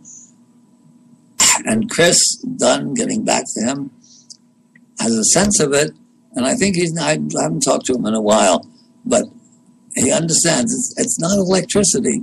They do something. When I talked about this documentary, I talk about immortality machines, wink, wink, nod, nod. Right. No. They're immortality machines, and they know what they're doing. This is another, actually, get back to a track that we were on before. When you get into studying this stuff in depth, Egyptology, archaeology, not once ever have I heard an Egyptologist or an archaeologist in discussing the doctrine of Egypt or the temples or any aspect of Egypt. Never have I heard them ever say anything other, particularly when I'm talking about the doctrine, the philosophy, the religion. The Egyptians believed this or the Egyptians believed that. Not once have I ever heard them suggest or say, hey, maybe they actually knew, and you stupid bastards don't know at all. Interesting. They knew. Right. And if they didn't know, they wouldn't have produced this incredible sculpture, architecture, etc., etc. And this takes you back to another weird thing. Scholars, at least modern scholars, Schroller is an exception, are profoundly, deeply uncreative individuals. They have never written so much as an advertising jingle, much less a sonnet. They've never composed anything. They've never written a novel. They've never done a film script. They've never done a damn thing creative in their life. They probably haven't even produced a dry stone wall with their own two hands. No. They're completely in their heads. Right. And they are passing judgment on a society in which that is fundamentally creative. None of these guys could even imagine a temple of Luxor or a pyramid or anything of the sort. So the most creative civilization that we have any knowledge of is to them absolutely opaque. So it's always the Egyptians believe this, the Egyptians believe that. As if these stupid bastards actually knew. That our producer, one of our producers here, Renee, just sent me this question for you. It's right on this subject. What's your elevator speech, in quotes? What's your elevator speech when somebody says to you that astrology is bogus?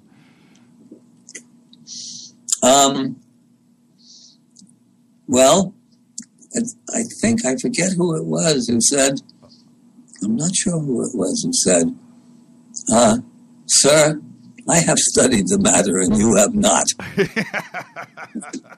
It wasn't me that invented that. Somebody, I forget who. Not you, but it was somebody like that. Well, it's one of the best answers. That's tremendous.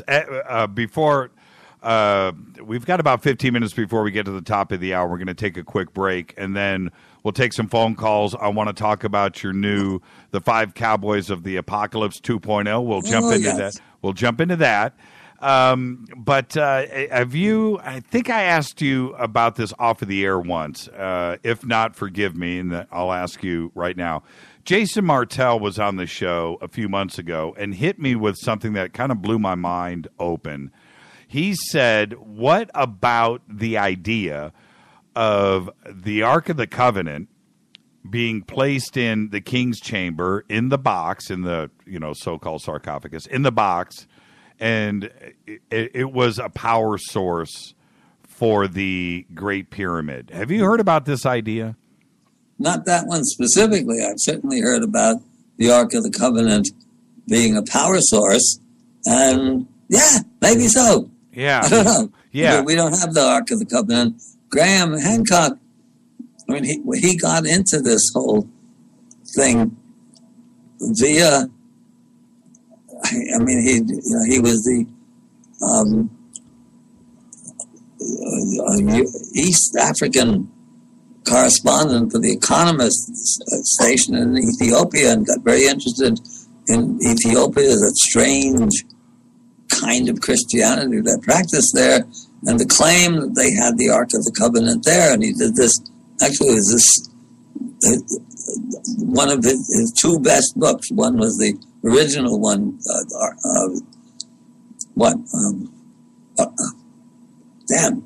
senior moment, Sign and the Seal.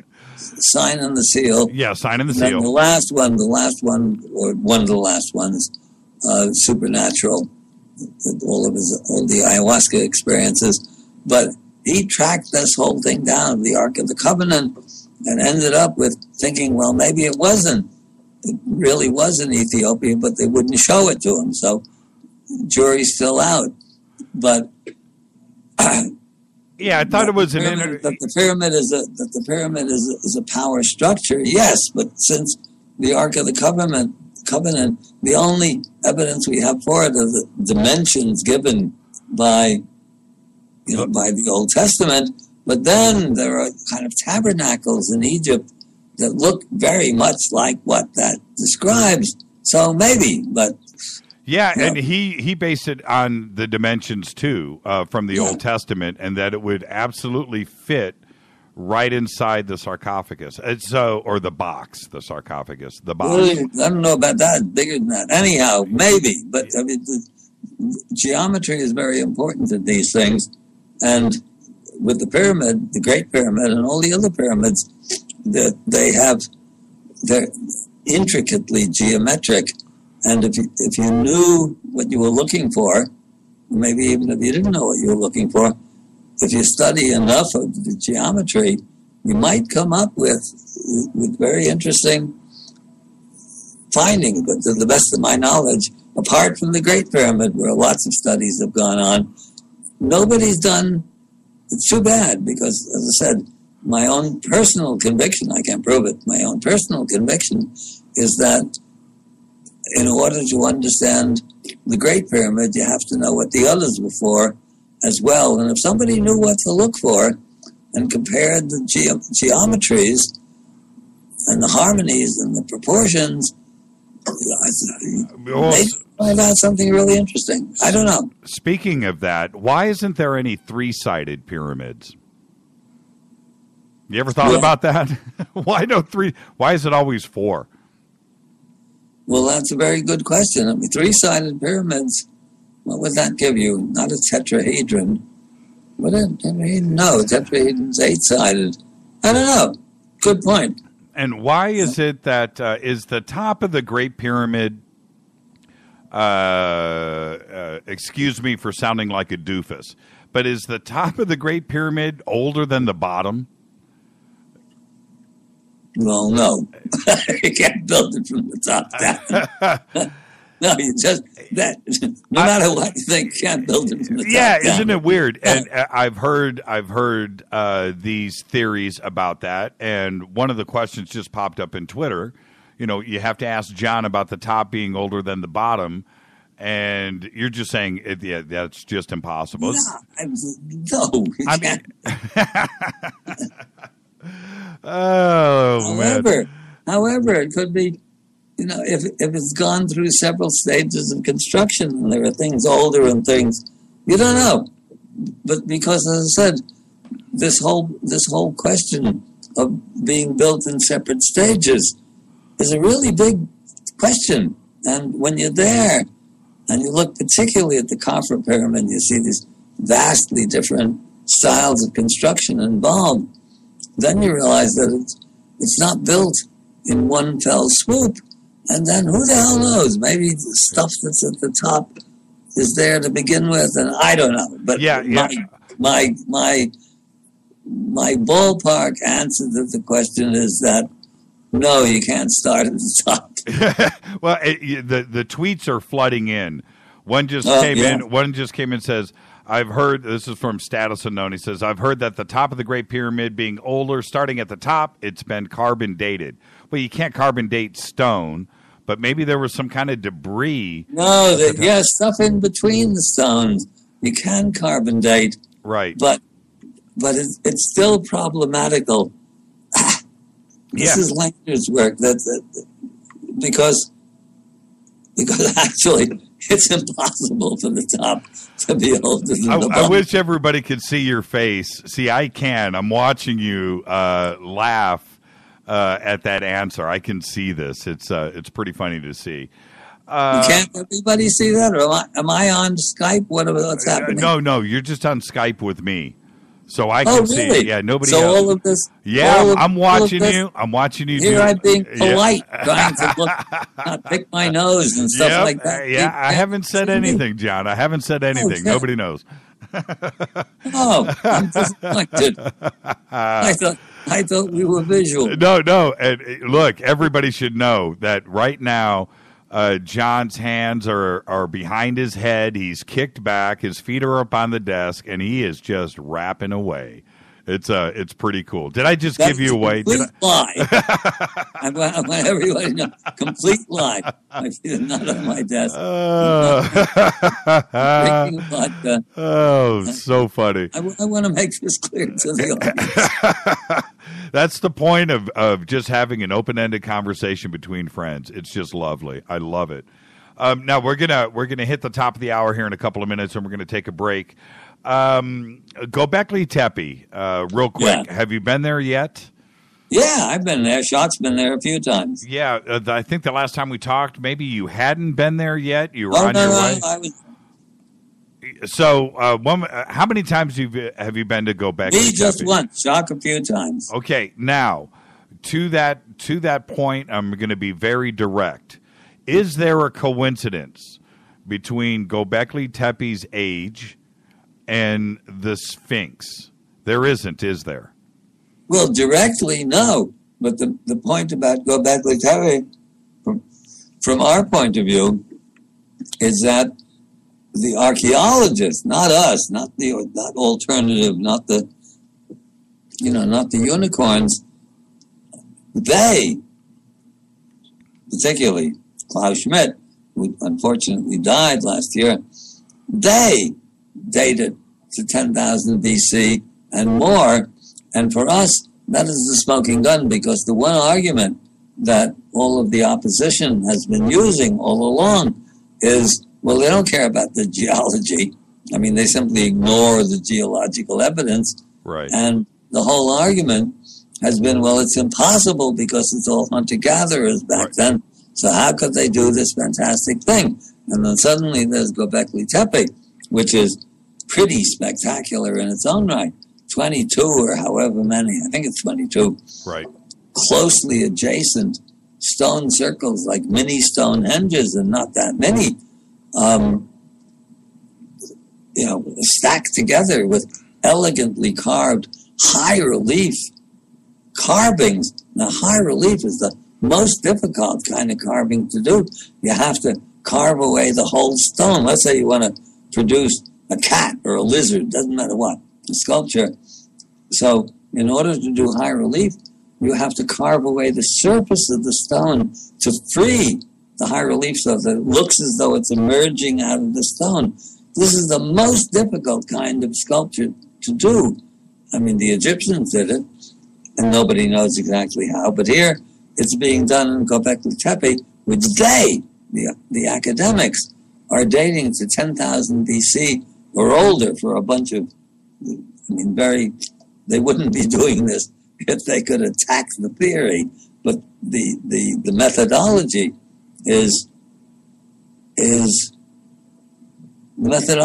flawless. I mean, Schock went there initially a little bit skeptical to look into it. How are they dating this? And ended up concluding that, well, yeah, there's no attacking this, which of course for us is great. That's our smoking gun, because if they could do this in south Turkey, western Turkey, Turkey, southwestern Turkey at 10,000 BC, that's only, relatively speaking, a hop, skip, and a jump from Egypt. So if they could do it, why couldn't the Egyptians do it? That's our smoking gun. In other words, maybe they were hunter-gatherers, because you'd have to be an imbecile not to be a hunter-gatherer if you could get all the food you needed by just going outside the camp and shooting it, or bow and arrowing it, or doing whatever you had to do, rather than going to the arduous trouble of planting. So maybe they were hunter-gatherers and were walking around in bearskins, but they were also capable of building 22 closely adjacent mini Stonehenges right next to each other and carving them with these magnificent reliefs. Yeah, and thinking like a true artist in 3D. That's the other spectacular part of it. So let's jump out. We'll take a quick break. This is Fade to Black.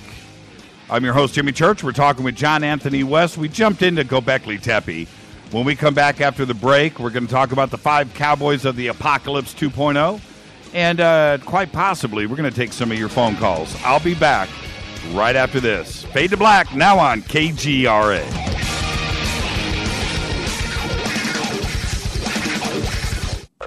KGRA Radio. Intelligent talk. Are you a paranormal investigator, ghost hunter, or UFO skywatcher? If so, FNGinnovations.com has the product you definitely need in your investigations kit or go bag. Introducing the Morpholite Wide Beam Tactical Flashlights that put the light where you need it most. Traditional flashlights shine a focused round beam with limited line of sight in the dark. Morpholite Tactical Flashlights change all that, utilizing a revolutionary wide beam design to enable you to see safety hazards such as hanging wires and steel, pipes, and holes in the floor you just can't see with a focused round beam. In the field, where safety is paramount, a 180-degree beam increases orientation and peripheral vision in the dark. Morpholite flashlights are ideal for investigations in abandoned facilities such as houses and hospitals, factories, caves, and tunnels. Avoid those low-hanging tree branches that poke your eyes in the woods. Visit FNGinnovations.com to see a full line of tactical lights and accessories. That's FNGinnovations.com. Now you can find all your favorite talk radio shows live, all in one place at TalkStreamLive.com. Listen from anywhere, office, home, or in your car. Just go to TalkStreamLive.com and click on one of the many live talk show hosts you want to listen to. It's free and easy. No computer? Download the smartphone apps. Never miss your favorite talk show. Find them all at TalkStreamLive.com.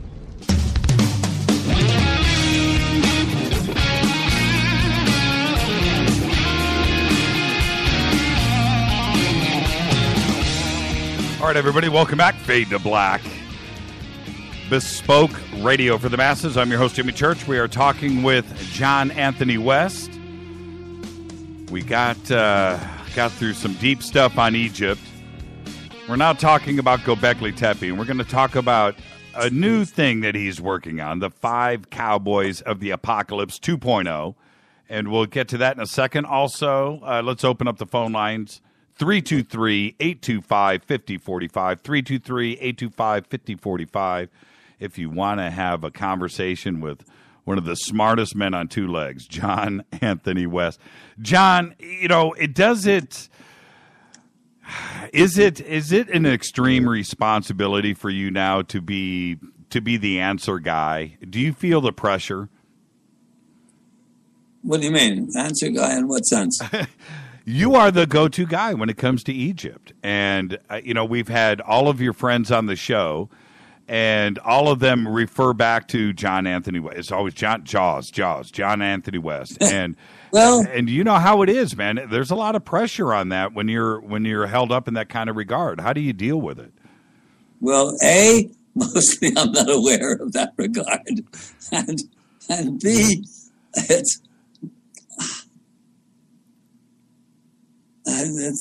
nobody ever posed a question like that to me. I don't worry about it. I mean, all of this time has gone into understanding Egypt as best I can. I get it. Some of it is original, not so much. Mostly I regard myself as Schwaller de Lubitsch's Boswell. He's impenetrable and dead. Right. In no position to answer for himself. And I have an advantage over him, like many really great minds. He's not a great communicator. This is often the case. And I guess why I ask that so directly, because I look to you. I ask you questions, and I just hang on your every word. And you're in Egypt, and you've got a tour group with you, and somebody's going to come up all day long and ask you that responsibility is a heavy one, because they're going to take that with them for the rest of their lives. Whatever you say, whatever your answer is. Well, I don't really worry about that. I do the best I can, that's all. And so, yeah, it's true. Probably more than anyone else,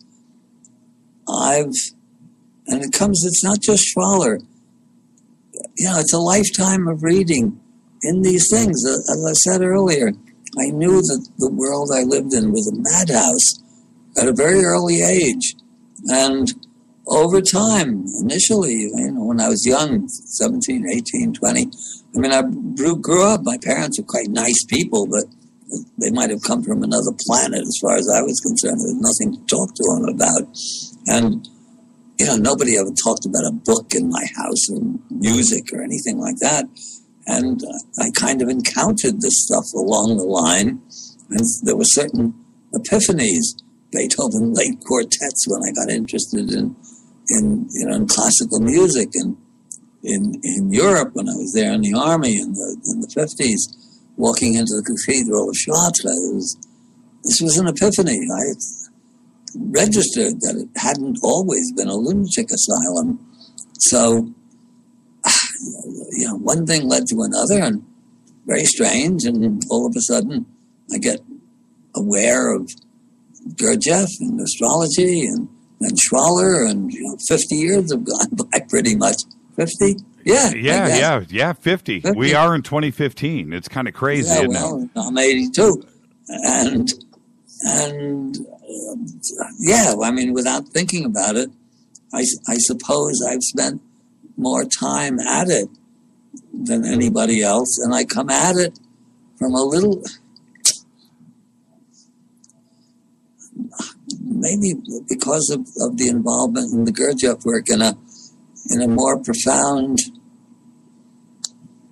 esoteric point of view than many of my colleagues in it, who deal with it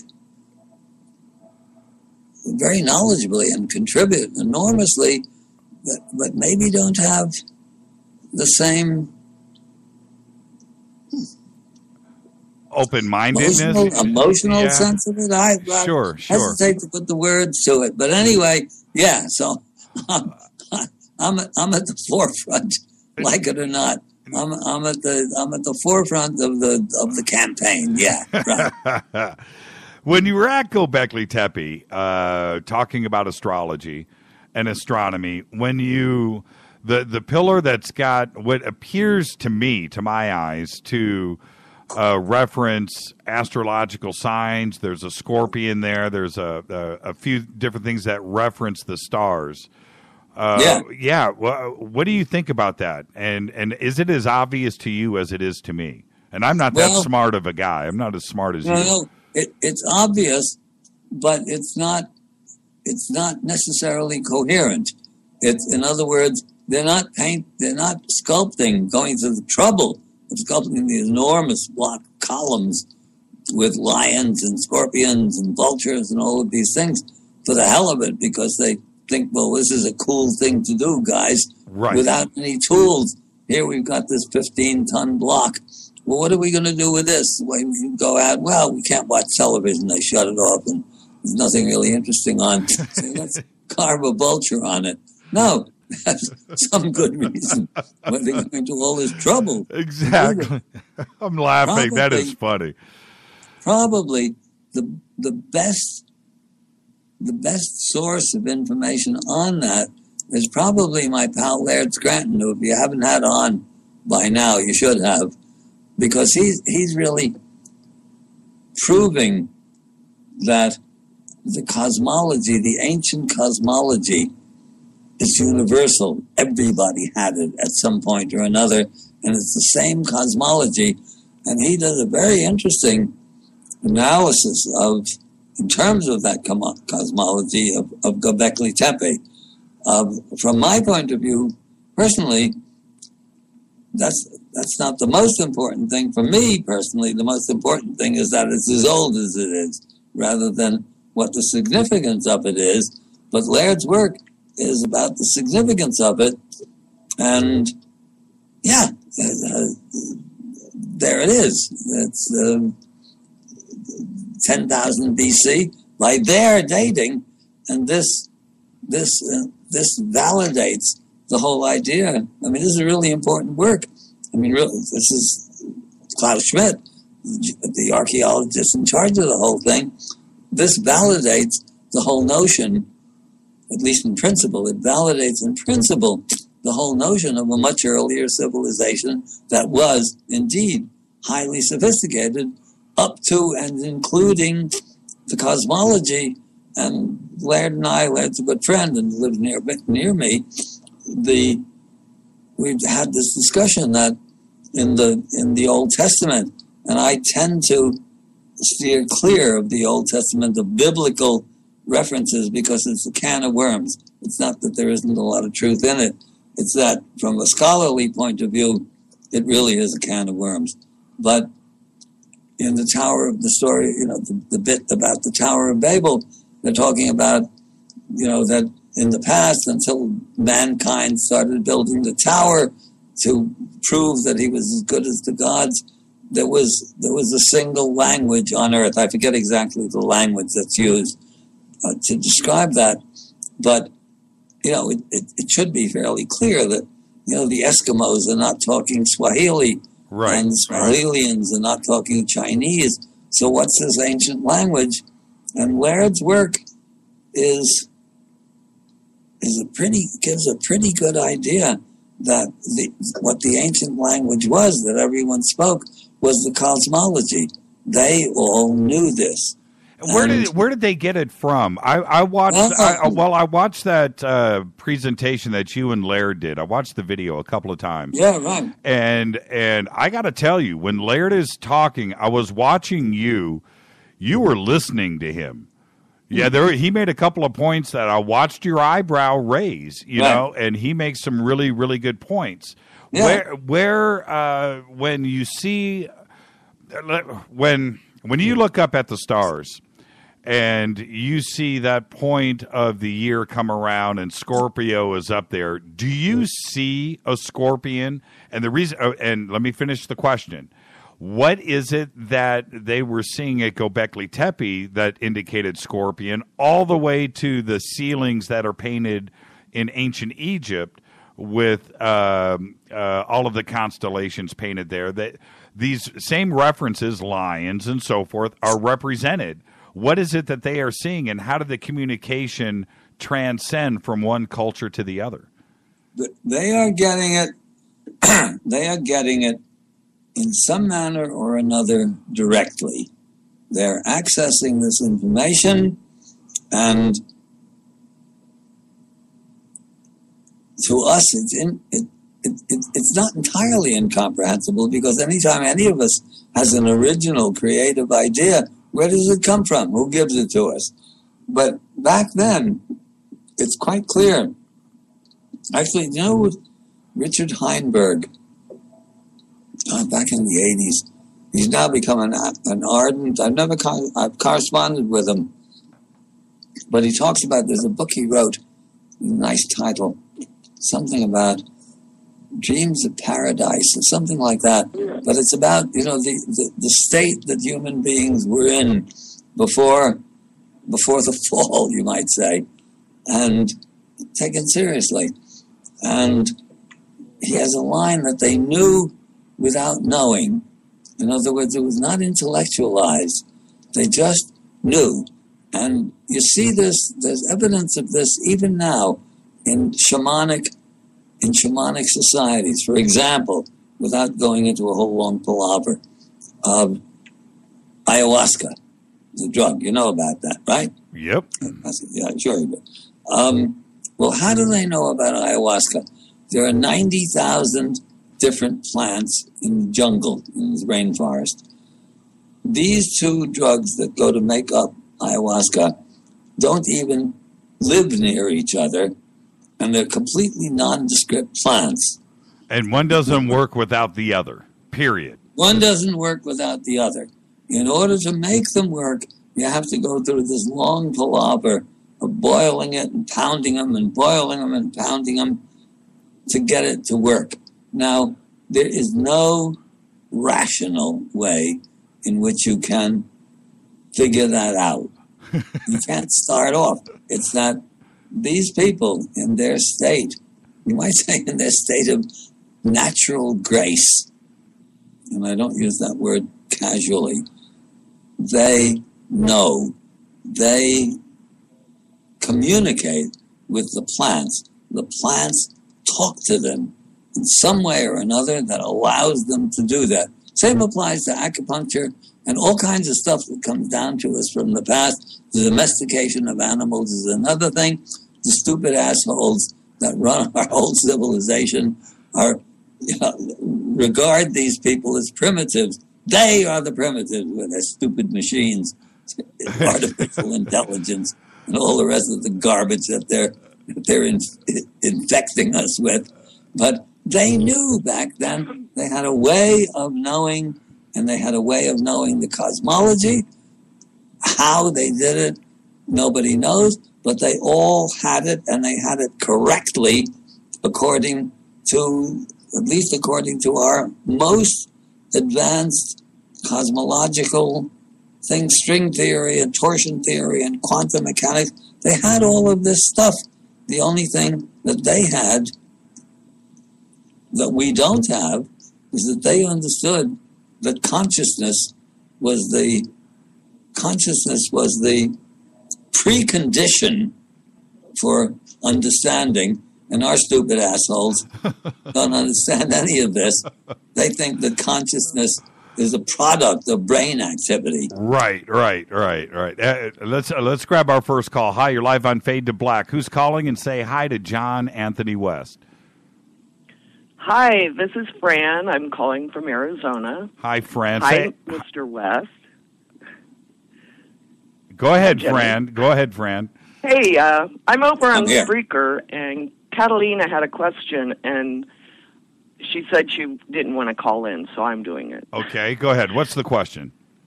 Okay, this is about Gobekli Tepe. She wants to know if any of the folks who go there to visit ever talk to any of the locals and ask their opinion on the site. That's a great question.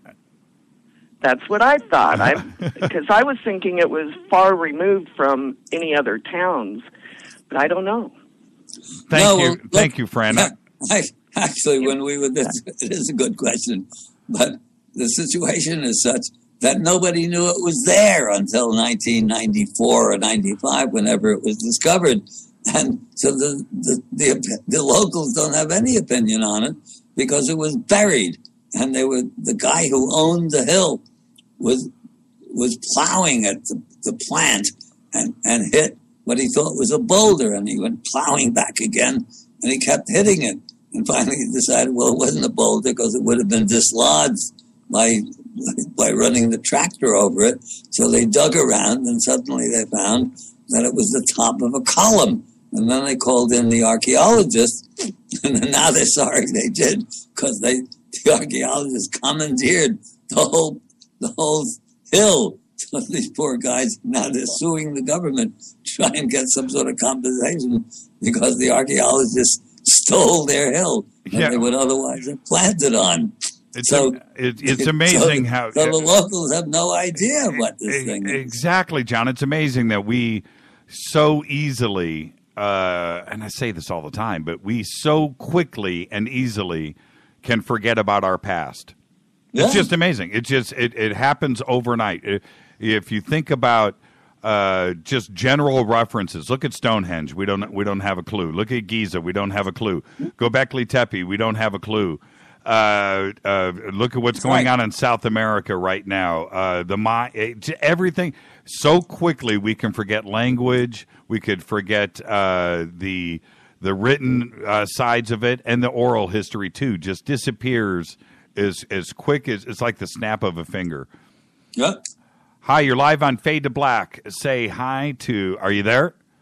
Who? Me? No, hold on. I think I just hung up on the phone call. Let me see if I can bring him back in. I just inadvertently. Call has been forwarded to an automated voice message. Hold on. Hi, you're live on Fade to Black. Say hi to John Anthony West. Who's calling? Hey, I'm Jubu. Hey, how's it going, John Anthony and Jimmy? I'm a second-time caller. Oh, hi. What was your name again? Jubu, Jubu. Oh, Jubu. How are you, sir? Say hi to John. I'm good. Hey, John. Well, I was wondering what you knew about white powdered gold in relation to, because I heard that was actually used at the Egyptian mystery school. They would take that in conjunction with whatever other methods they were doing to reach ascension. That would eventually, I guess, culminate with some sort of ritual in the king's chamber, I guess. I'm not exactly sure too much about how that goes in sequence, but I was wondering what you knew about that. My answer is very quick and direct. I don't know. I know about monatomic gold. I've heard about it. I've experienced it, actually. But there's no evidence that the Egyptians knew about this. There's some talk that it's been found at Serabit al-Khadim, the site in the Sinai. I've been there, actually. I wouldn't know what I was looking for anyway. I don't know. It's an interesting theory, but from a scholarly point of view, because it's a mystery. They say they went on a 90-day fast, and it would end with them going to the king's chamber. The 90-day fast, they would take the white powder gold in between. But I guess that's maybe just a rumor. I don't know.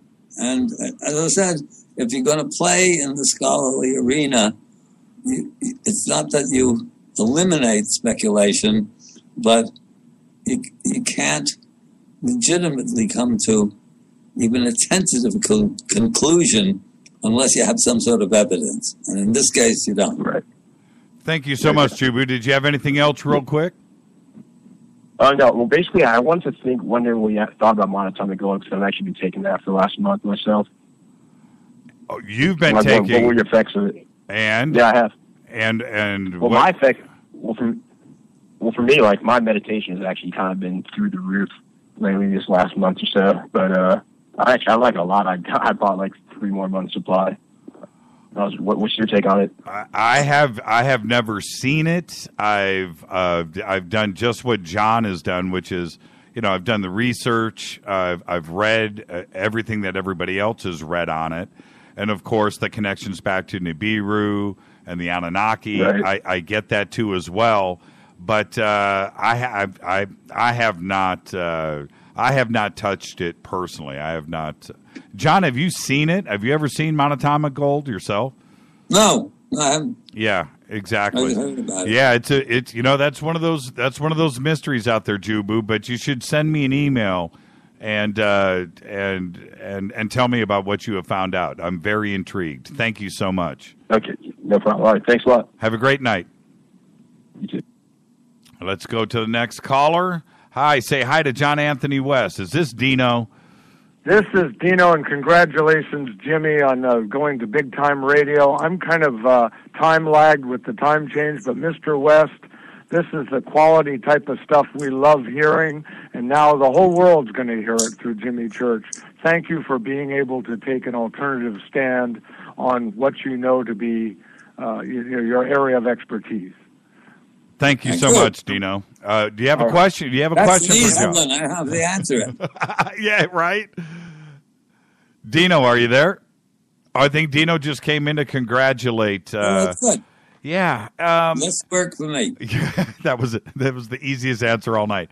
The phone lines are open, 323-825-5045. We got a few minutes left with Jaws. Oh, by the way, everybody knows you as Jaws. Are you cool with that? I don't care. All right. Hey, you know what, Jimmy? You didn't bring up. You said you were going to. No, we're going. Our Five Cowboys. The Five Cowboys of the Apocalypse. We'll take as much time as you like. I wanted to say this when you had walked up to me at Contact in the Desert last year. And you were, we were getting ready to bring you on the show, and I said out loud, I was so assertive and cocky, but I was like, Jaws! And I was like, man, show the man some respect, Jim. I wanted to bring that back. I didn't offend you in any way, I hope. Because, that's it. Everybody calls you Jaws. It is actually next to impossible to offend me. There you go. There's one of the lessons I have actually learned. Lots of lessons I haven't learned. For example, I've not learned to love my enemies, but I don't get offended. Right on. Okay. I'll do this for everybody. The Five Cowboys of the Apocalypse. Everybody knows about the four horsemen of the Apocalypse. I'm going to hand this over to Jaws to do some descriptive stuff on this, but the Five Cowboys of the Apocalypse are 2.0. Number 1 is capitalism. 2, the second cowboy is patriotism. 3, the third cowboy is democracy. The 4th is technology. And the 5th is entertainment. Where did this theory or this idea, what was the progenitor of this? Was it the original 4 horsemen of the apocalypse? Well, obviously, it's based upon the 4 horsemen of the apocalypse. I wouldn't have thought of the 5 cowboys, but it really relates back to 60-some odd years of study and work on my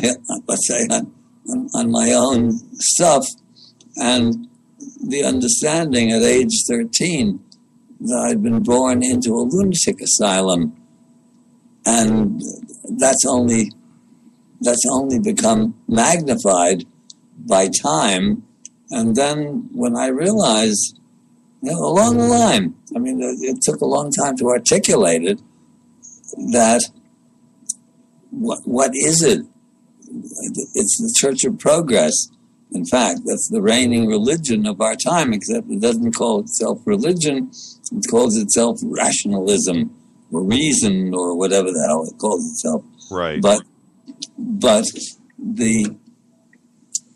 what fuels it?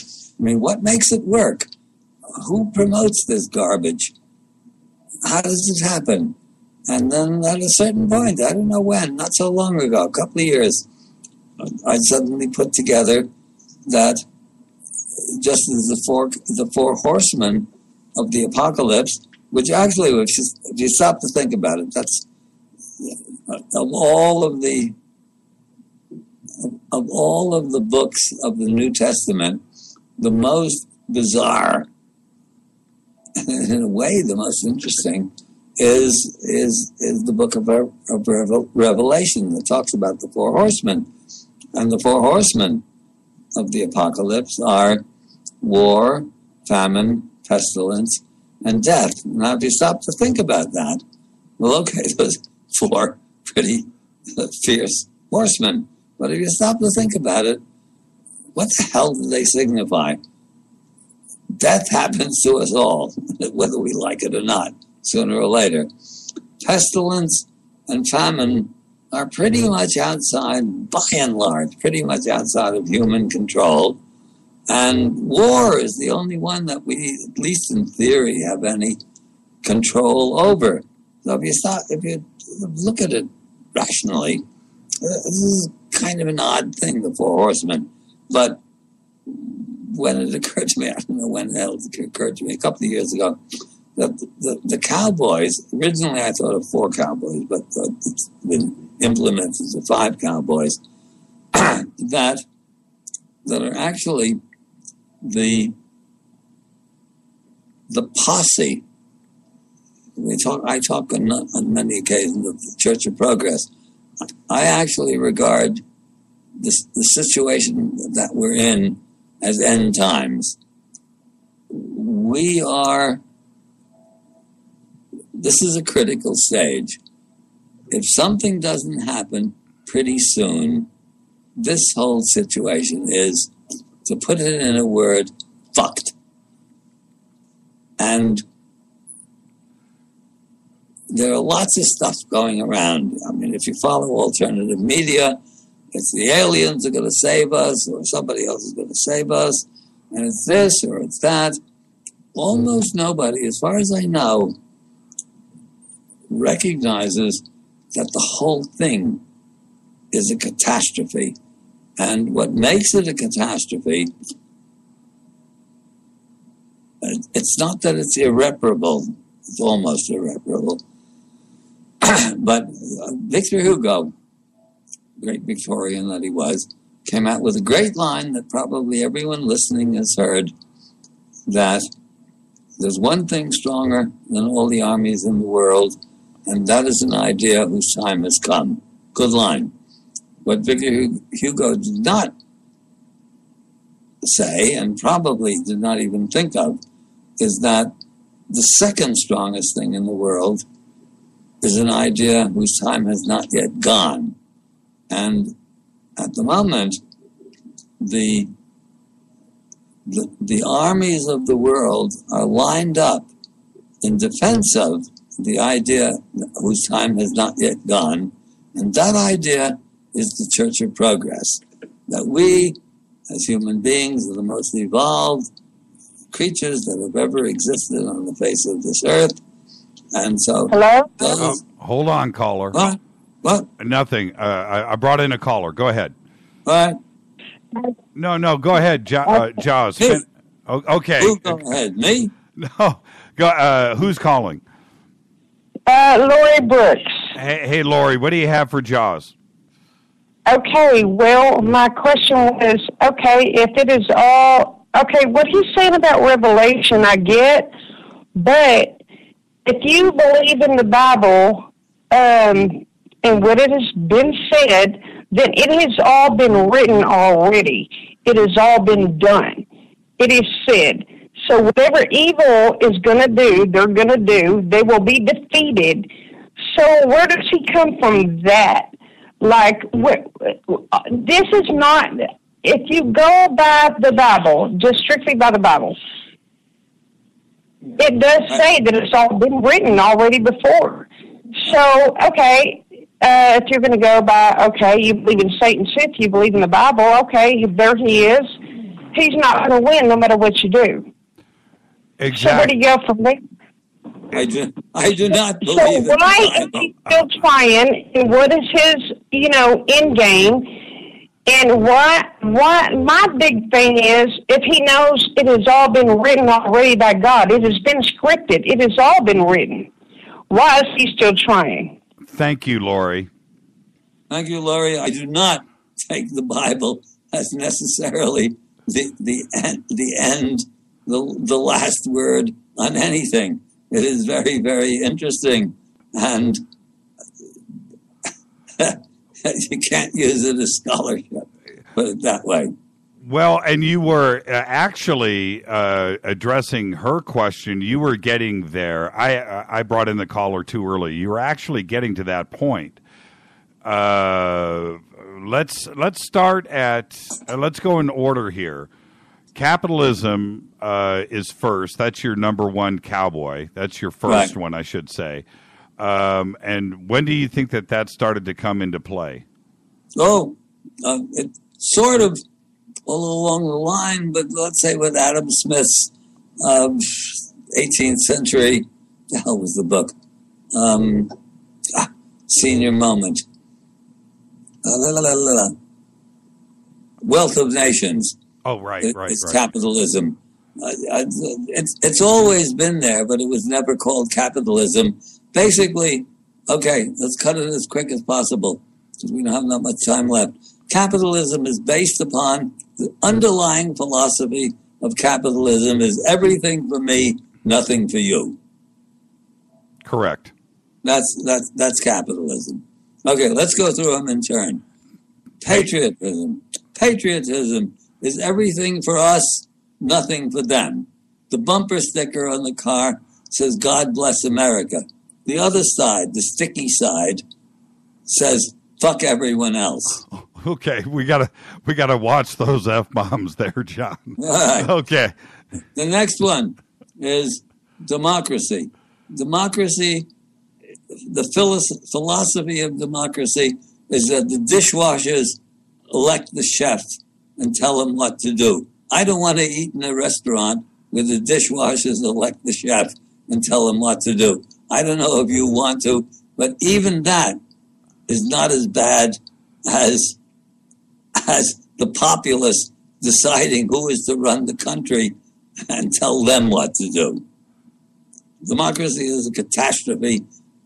By definition, it can maybe work on a tribal level. It certainly can't work in a country as stupid and as diverse as America, particularly when you have all of the rich assholes buying the elections. Right. Well, did it work in Greece? What? No, of course it didn't work in Greece. Even momentarily, it didn't work in Greece. Read Plato. He's quite right. Democracy is the next worst, the next worst political system to tyranny, which is the worst. But they're almost indistinguishable when you have rich assholes like the Koch brothers and all of these other savages buying the elections. So that's democracy. Next one, technology. Technology is a mixed bag. There's some good stuff about it. I mean, I personally would rather go, and I just have done, to a 21st century dentist than a 21st dynasty dentist. Sure. There's a lot of good stuff about technology.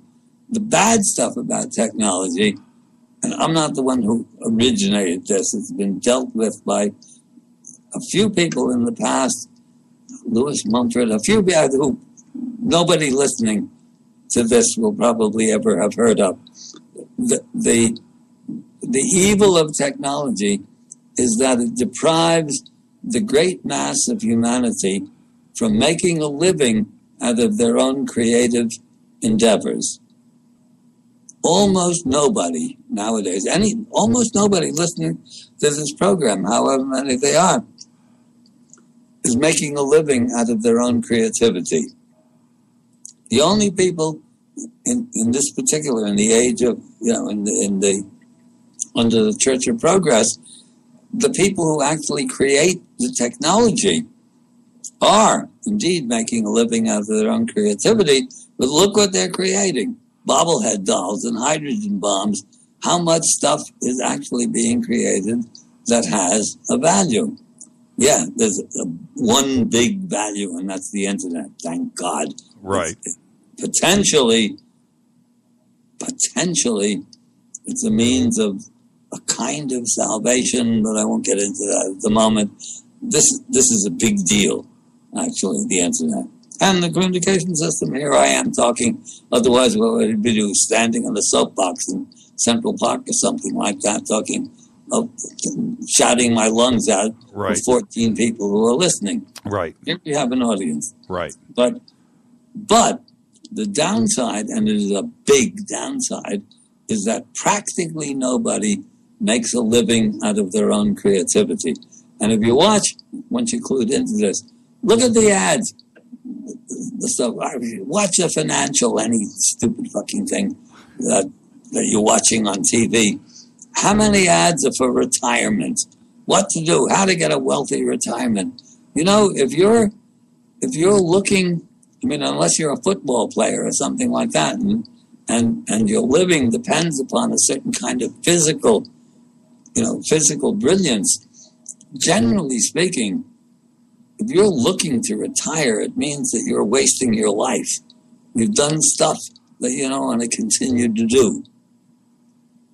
This is tragic. I mean, this is a disaster.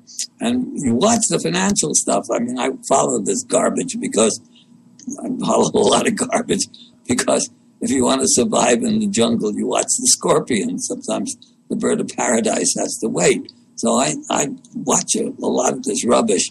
And I'm struck by the amount of attention that's gone into convincing people what they have to do in their retirement. And the whole idea is that you want to stop doing what you've done all your life in order to have a few years in which you play golf or go fishing or something like that.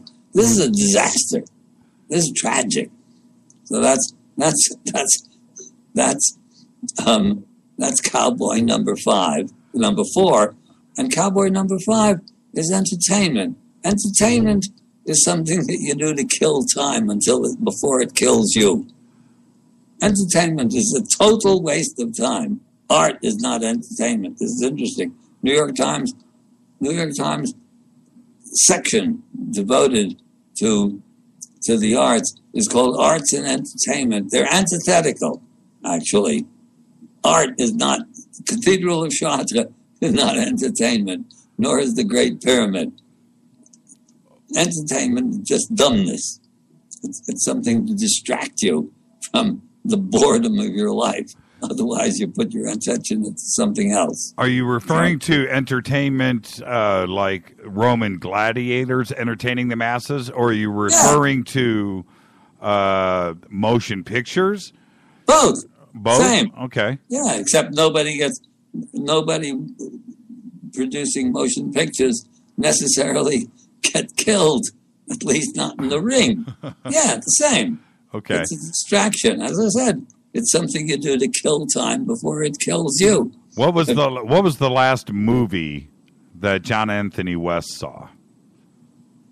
The last one that I saw? Oh, I watch them fairly often. Yeah, no, that's the last one.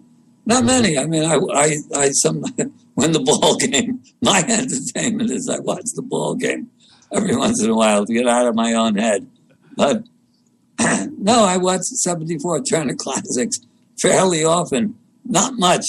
That's just not much that's any good. But I watch it from a professional point of view.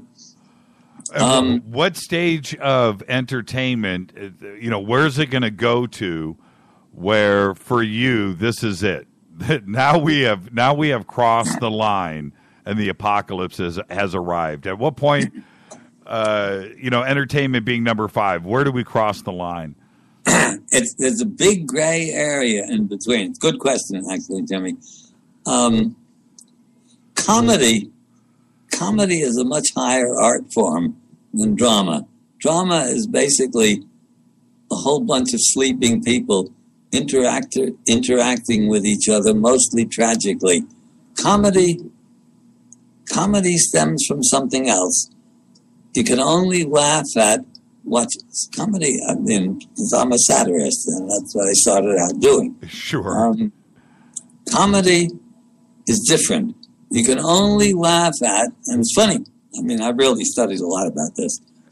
To the best of my knowledge, nobody, Freud, Ouspensky, Aristotle, actually, has never really hit upon what makes comedy significant.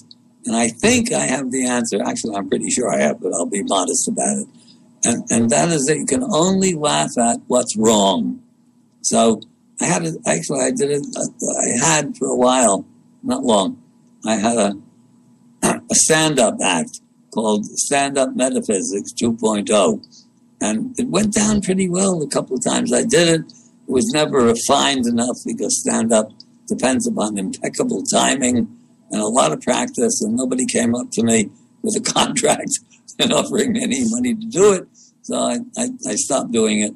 But comedy depends upon entirely, you can only laugh about what's wrong. That means that you have to have a sense of what's right and what's wrong. Thereafter,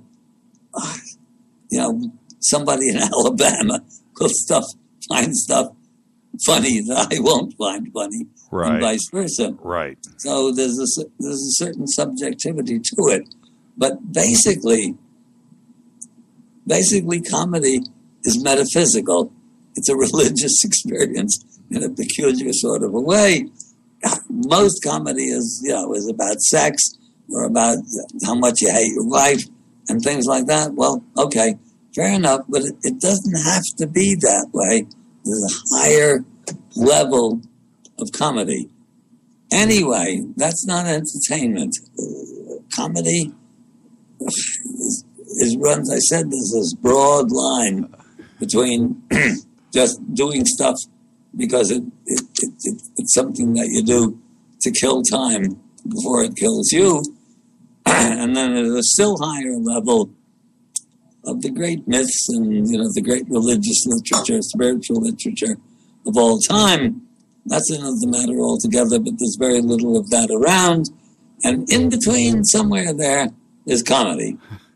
With that, let's take a quick break, and we'll wrap up, and we'll find out what you're doing in the very near future. This is Fade to Black, bespoke radio for the masses. We're talking with John Anthony West and the Five Cowboys of the Apocalypse, discussing entertainment. That's Cowboy number 5. I'm your host, Jimmy Church.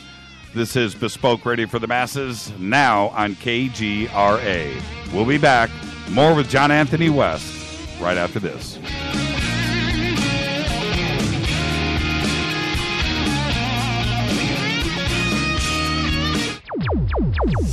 Despite popular opinion, reading a book will not make you smarter. But listening to Jimmy Church will. Attention, all Fadernauts. Studio Dome has a special deal on their SD1 Bluetooth speaker. Just go to jimmychurchradio.com, click on their banner, enter the promo code Jimmy, and you get $40 off and free shipping on the SD1. It's voice activated, comes with a USB antenna, cables, and a carry bag. Never listen to your phone, tablet, or laptop speakers ever again. It's the only way to listen to Fade to Black. That's jimmychurchradio.com, Studio Dome banner, promo code Jimmy, Gobekli Tepe.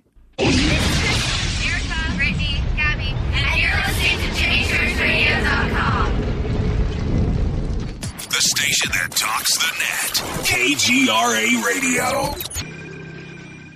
This is Jimmy Church of Fade to Black. May arrives soon, and with it comes another Contact in the Desert. So join me in Joshua Tree, California, for the 3rd annual Contact in the Desert Conference, being held May 29th through the 31st. 2015 brings another awesome lineup of speakers, including publisher of Legendary Times, Giorgio Tsoukalos, New York Times bestselling author David Wilcock, journalist and conspiracy expert Jim Mars, former head of UFO Project for the MOD Nick Pope, investigative reporter Linda Moulton Howe, author and contactee Travis Walton, UFO historian Richard Dolan, and many more. You don't want to miss this. Fade to Black and KGRA will be there broadcasting live May 29th. Just visit contactinthedesert.com for tickets and information. That's contactinthedesert.com. This is KJCR at jimmychurchradio.com.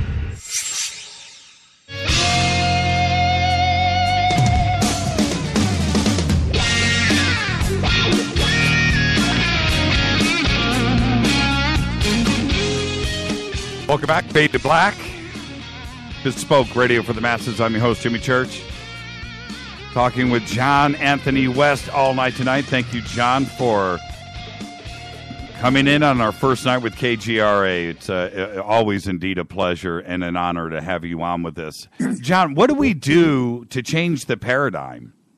That's a very good question. Really, who's we, and what do you mean by do? Put it this way, my own practice, as it were, comes from Gurdjieff. Are you familiar with Gurdjieff? A little bit. Well, basically, let's put it in its simplest terms, is that we are all, every one of us, no matter how smart, no matter how talented, no matter how sensitive, we are all asleep. We do not know what we are doing as we are doing it.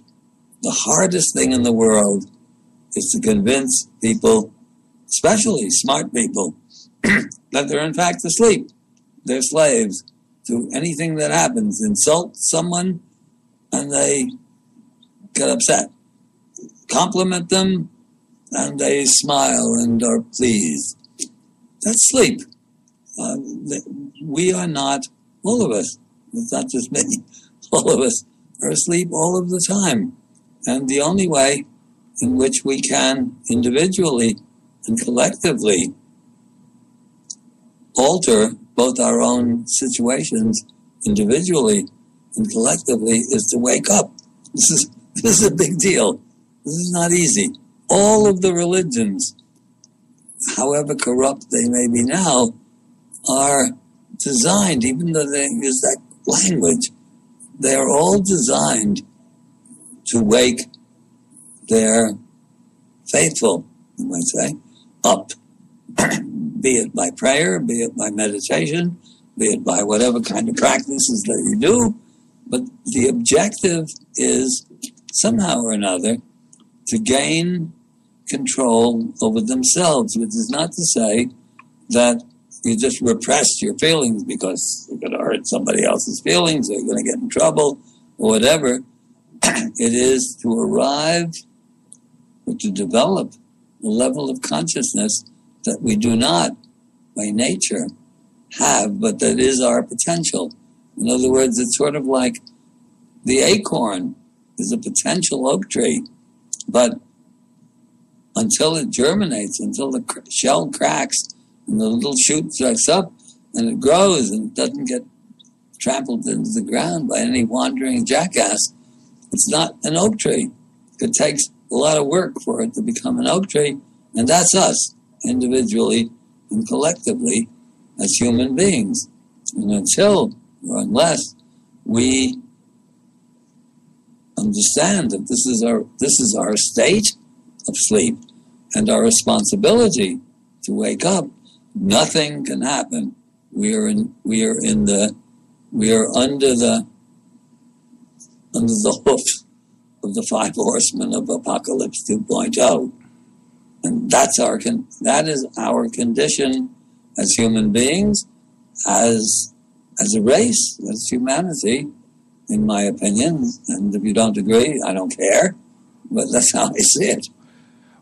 And the reference through capitalism, patriotism, democracy, technology, and entertainment, one cannot help but see the United States referenced in this in its tone.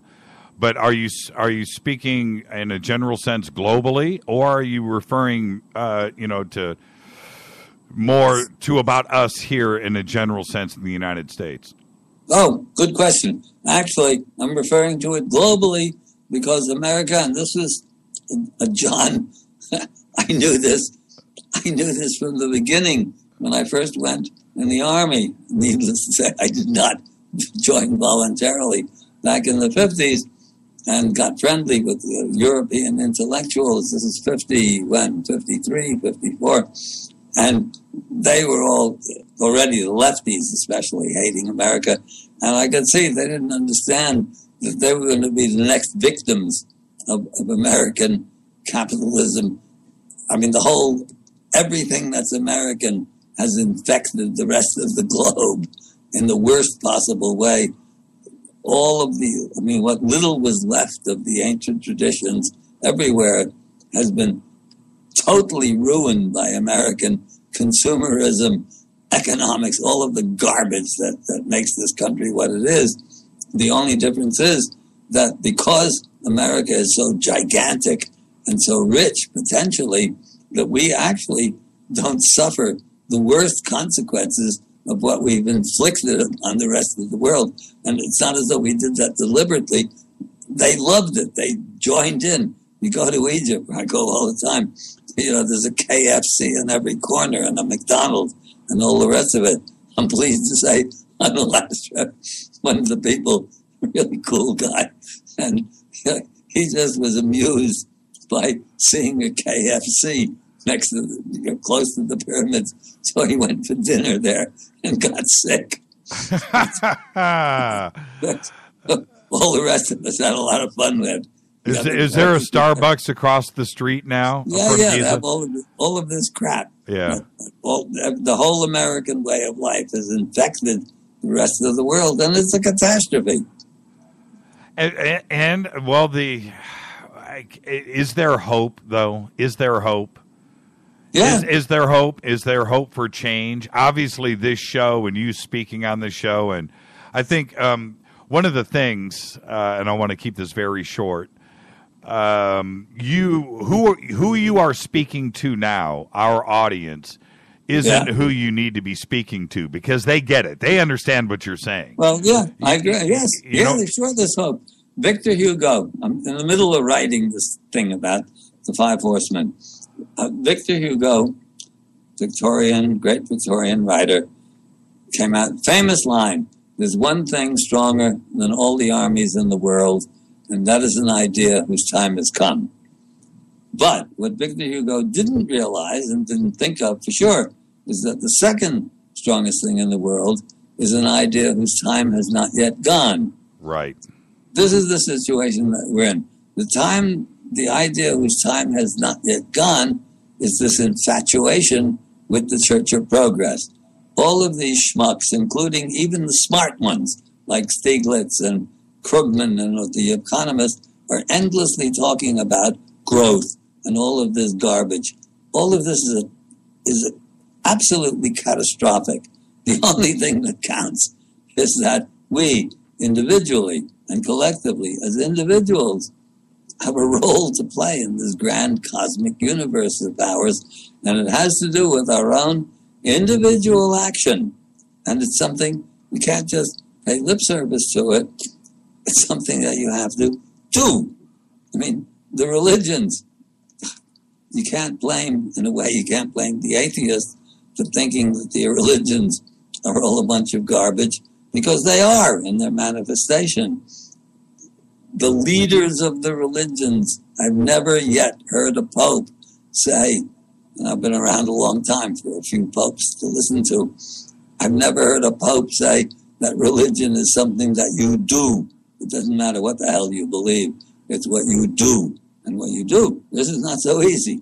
So is there any hope? Yeah, there is hope. In the sense that the great idea, which is, however you put it, Schaller calls it the return to the source, in order to avoid specific religious language. The return to the source is what we are here for, individually and collectively. And until or unless enough people realize that is what we're here for, individually and collectively, nothing can happen. The Five Cowboys of the Apocalypse will win, as they are winning now. The Koch brothers and the Robes and the Adelsons and all of these horrible, monstrous people will win. We have John. We have 2 minutes left, and again, thank you for coming on. What are you going to be speaking about at Contact in the Desert?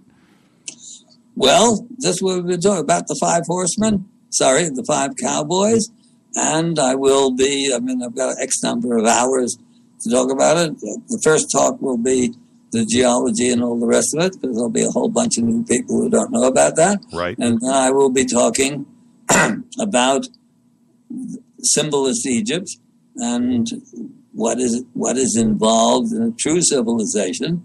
And then I will be talking about, give it a test, about the Five Cowboys. I have to. Go ahead. That's it. Oh, that's it. I have to thank you for coming on, and you are truly a treasure, and always great to talk to you. Thank you so much, and we'll be seeing you in about a month. I can't believe it. It's coming up here pretty quick. Pretty quick. May, isn't it? Yeah, May 29th through the 31st, so we'll see you at Contact in the Desert. And this year it's in May, so it'll be 5 degrees cooler. So we have something to look. Great, so it'll be 110 instead of. Thank you so much, John. Welcome back. Be safe, and we'll see you in a few weeks out here in California. Thank you, Jimmy. Look forward to seeing you. Bye-bye. Absolutely. Bye-bye. John Anthony West, everybody. Thank you so much. His website is, it's Jawest,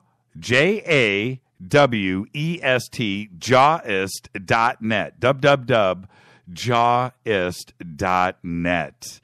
All of his tour information is up there, so you can go and check that out if you want to go to Egypt and hang out with the best. All of that is there. His first segment of the Five Cowboys of the Apocalypse 2.0 is up on his website, too, right now as well. Now, I want to take this opportunity again to say, oh, by the way, I see this, Brad. You just posted KFC in Egypt is an idea whose time has come. I happen to be a Popeyes guy. All right. I like the old school KFC. It doesn't taste the same these days. I'm a Popeyes guy.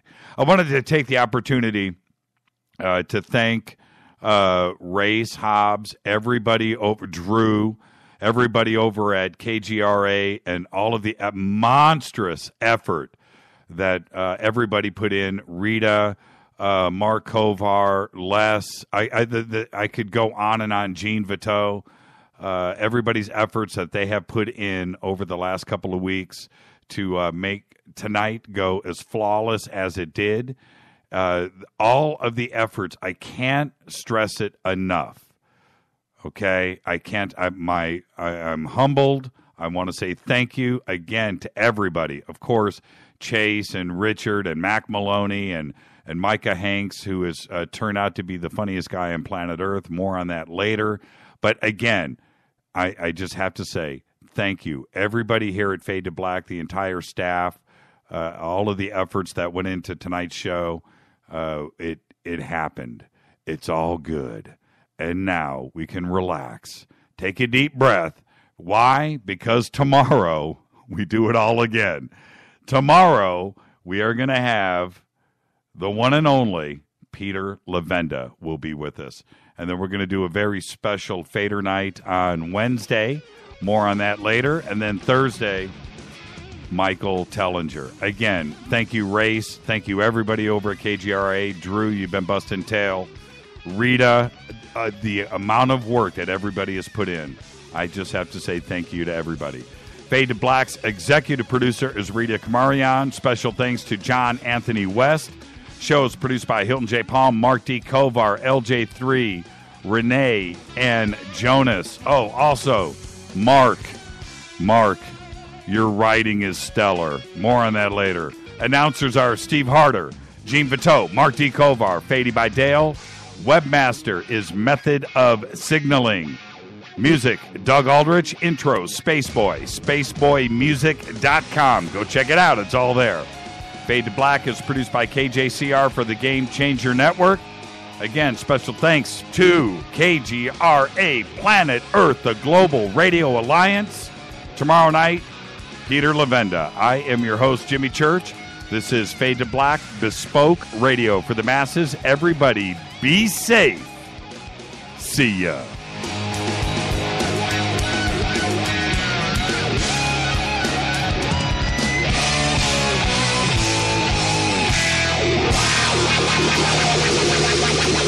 Wow.